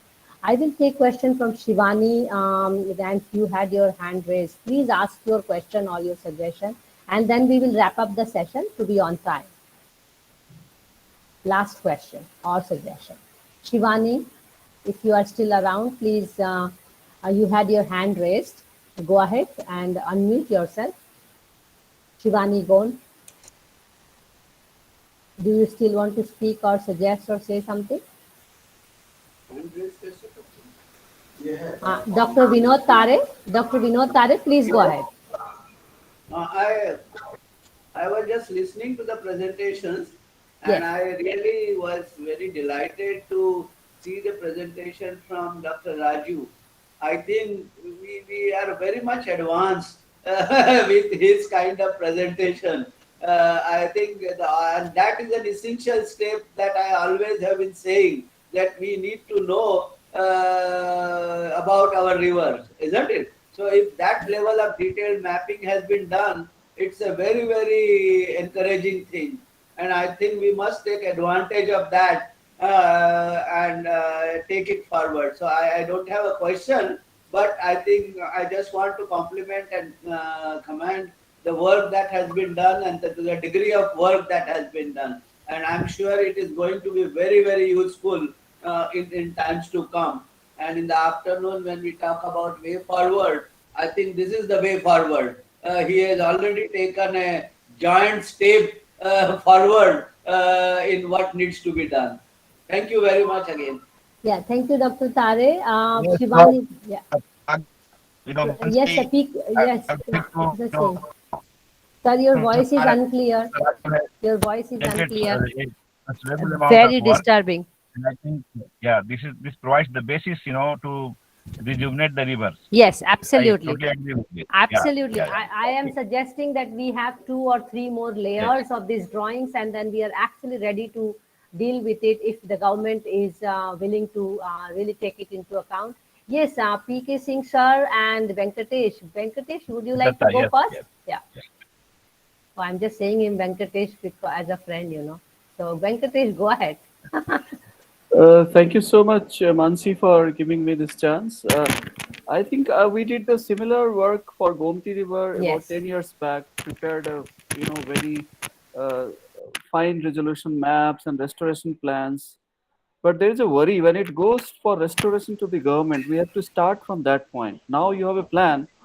And what the learnings from my case, like we prepared a very 250-pager restoration plan on a very minute scale. delineating all the watersheds, T diagram, first order stream, everything was there. But when it goes to the bodies which are very formal, they like big projects, they like civil structures. And we fail that time to promote nature-based solutions which are demanded by such fragile ecosystems which are already stressed. So our group should talk, and from the way forward from this point onwards, should develop modalities on how to develop solutions which are friendly to the river ecosystem approach, right? Catchment approach. Absolutely. Like you made a point in the beginning that let's leave the river channel and work on the catchment. Let's work on the nature-based solution. Let's work on in situ treatment wherever there's a problem. So now this is the right time to talk on those things and work hand in hand with the government, because the structure, I made a plan. When it went to the government, they made a many crores restoration plan, and that has spoiled the whole fabric, right? So here is a conflict, policy and practice conflict, where we have to pitch in and work. Thank you. Thank you so much, Dr. Datta. And I think this is where I am stressing upon the governance point, because unless and until we see all these ideas and mapping system with perspective of ownership of land, because unfortunately we are seeing water body also as a piece of land, where it and more unfortunate is that this land has no value, and the moment it becomes a piece of land, which is exactly what I was talking about in Ahmedabad, those 450 lakes are now land for development. And I think this is where we if you really want to take it further, the layer of governance and also the education in all the big elite universities have to take governance more seriously. Water management is social management. We cannot manage water technologically, and I think it is high time in a century that all engineers, all designers and politicians please accept this fact that water management is not a technological management. We are failing because ownership problem is there. We are failing because we are not accepting ecosystem approach. We are failing because economy is leading the ecology. It is not other way around. Dr. Tare, you have some last point? Then I hand it over to you, Dr. I would not call it as a last point, but I just want to react to Start point. what Professor Datta has said, and also some of the comments that you made. I think you are very much right that unless all aspects are concerned, my experience suggests that if we say we have made a plan, I think people think you are too egoistic. Yes. You think yourself to be too big, and nobody will accept that plan. Okay, and that is what I wanted to also impress upon Professor Datta also. Okay, let's. Any one person preparing a plan will never get accepted. I can assure But you it's that. not democratic right? also. It is not democratic also. What I appreciate about Dr. Raju's work, that he's making that available in public. Okay, Yes. so if you have done that kind of mapping for Gomti, let's bring it into the forefront. And this is what I have been discussing with you also for last several months, that we need to create the database, because as a scientific community, that is our strength. But if I said I have made a plan, and then your comment is very much valid. People think, oh, these engineers, they will make their plan, or the other side, the ecologists, they make their plan. Those plans will never get accepted, I can tell you that. Okay, unless until you bring in the consensus on that. Okay, and once The data is I in will public domain. bring it. Right. Government will be Everything is open access, sir. It's in the public domain, and this was done through consultative So process. if Take that this is discussion available, beyond. I think that's a good Dr. point, and Tare, that's what I was trying to contact you. Dr. But I Tare, think both of yeah. you have made I- good points. Yeah, And we Dr. can, Tare, we will bring the discussion to closure, because Yes. all of us are full with lot of ideas and Yes, discussions, yes, and yes. because we are concerned about it actually, Yeah. and it's a good thing. I think somewhere we also have to accept as an academic community, and personally me being from the transdisciplinary bridging between academics and practice, we also have to learn to speak a language which politicians understand, and that language has to be simple. And I don't mean by that that we politicize science or we scientize politics.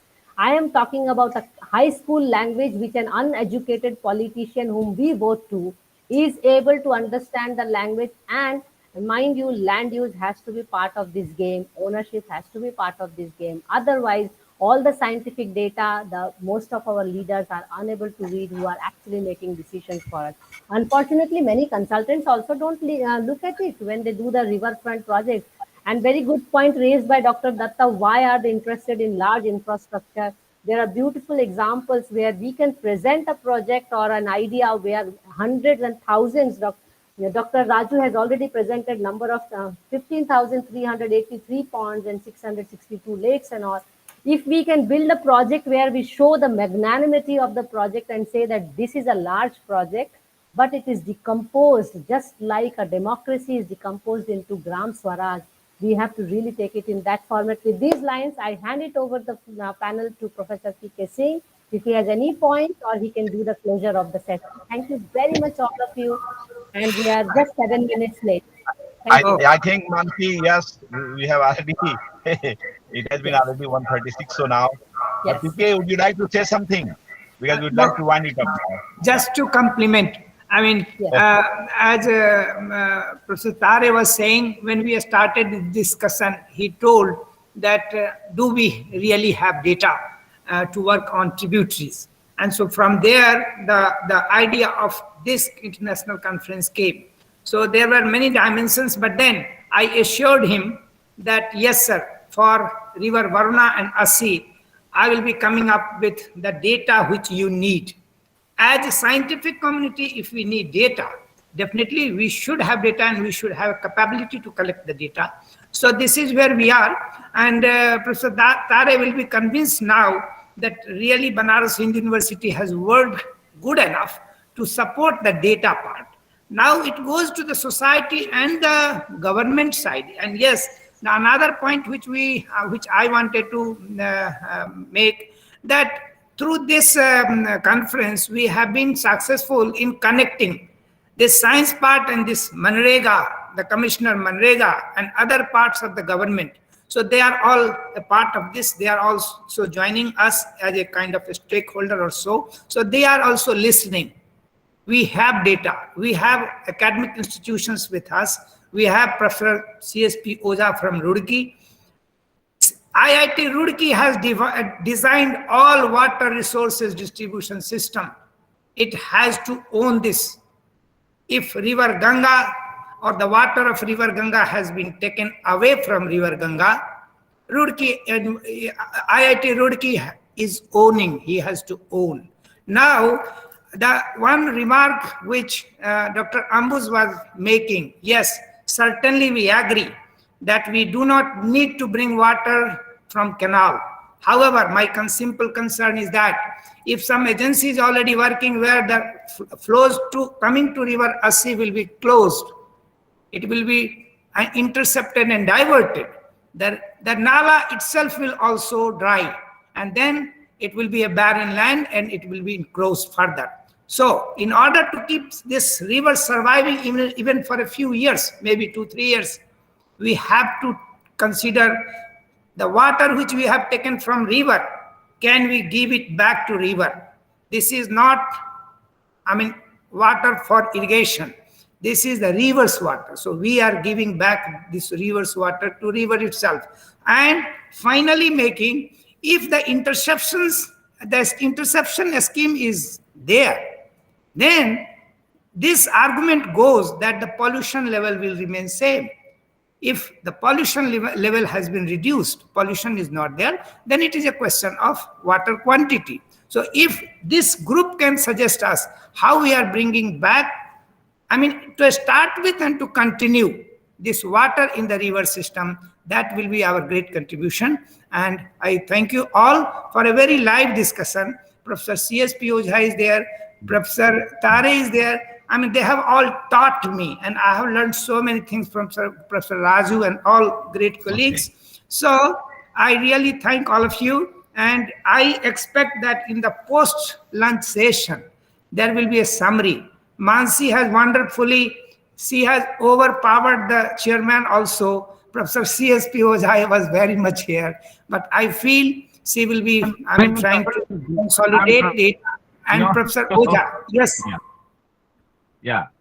Sir, your final remark before I close. Yeah. Okay. It was very and I think I will give very fascinating discussion.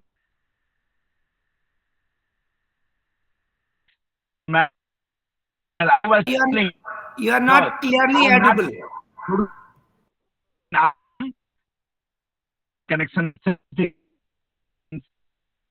I just started the place after starting your session. So in between, internet also got disconnected.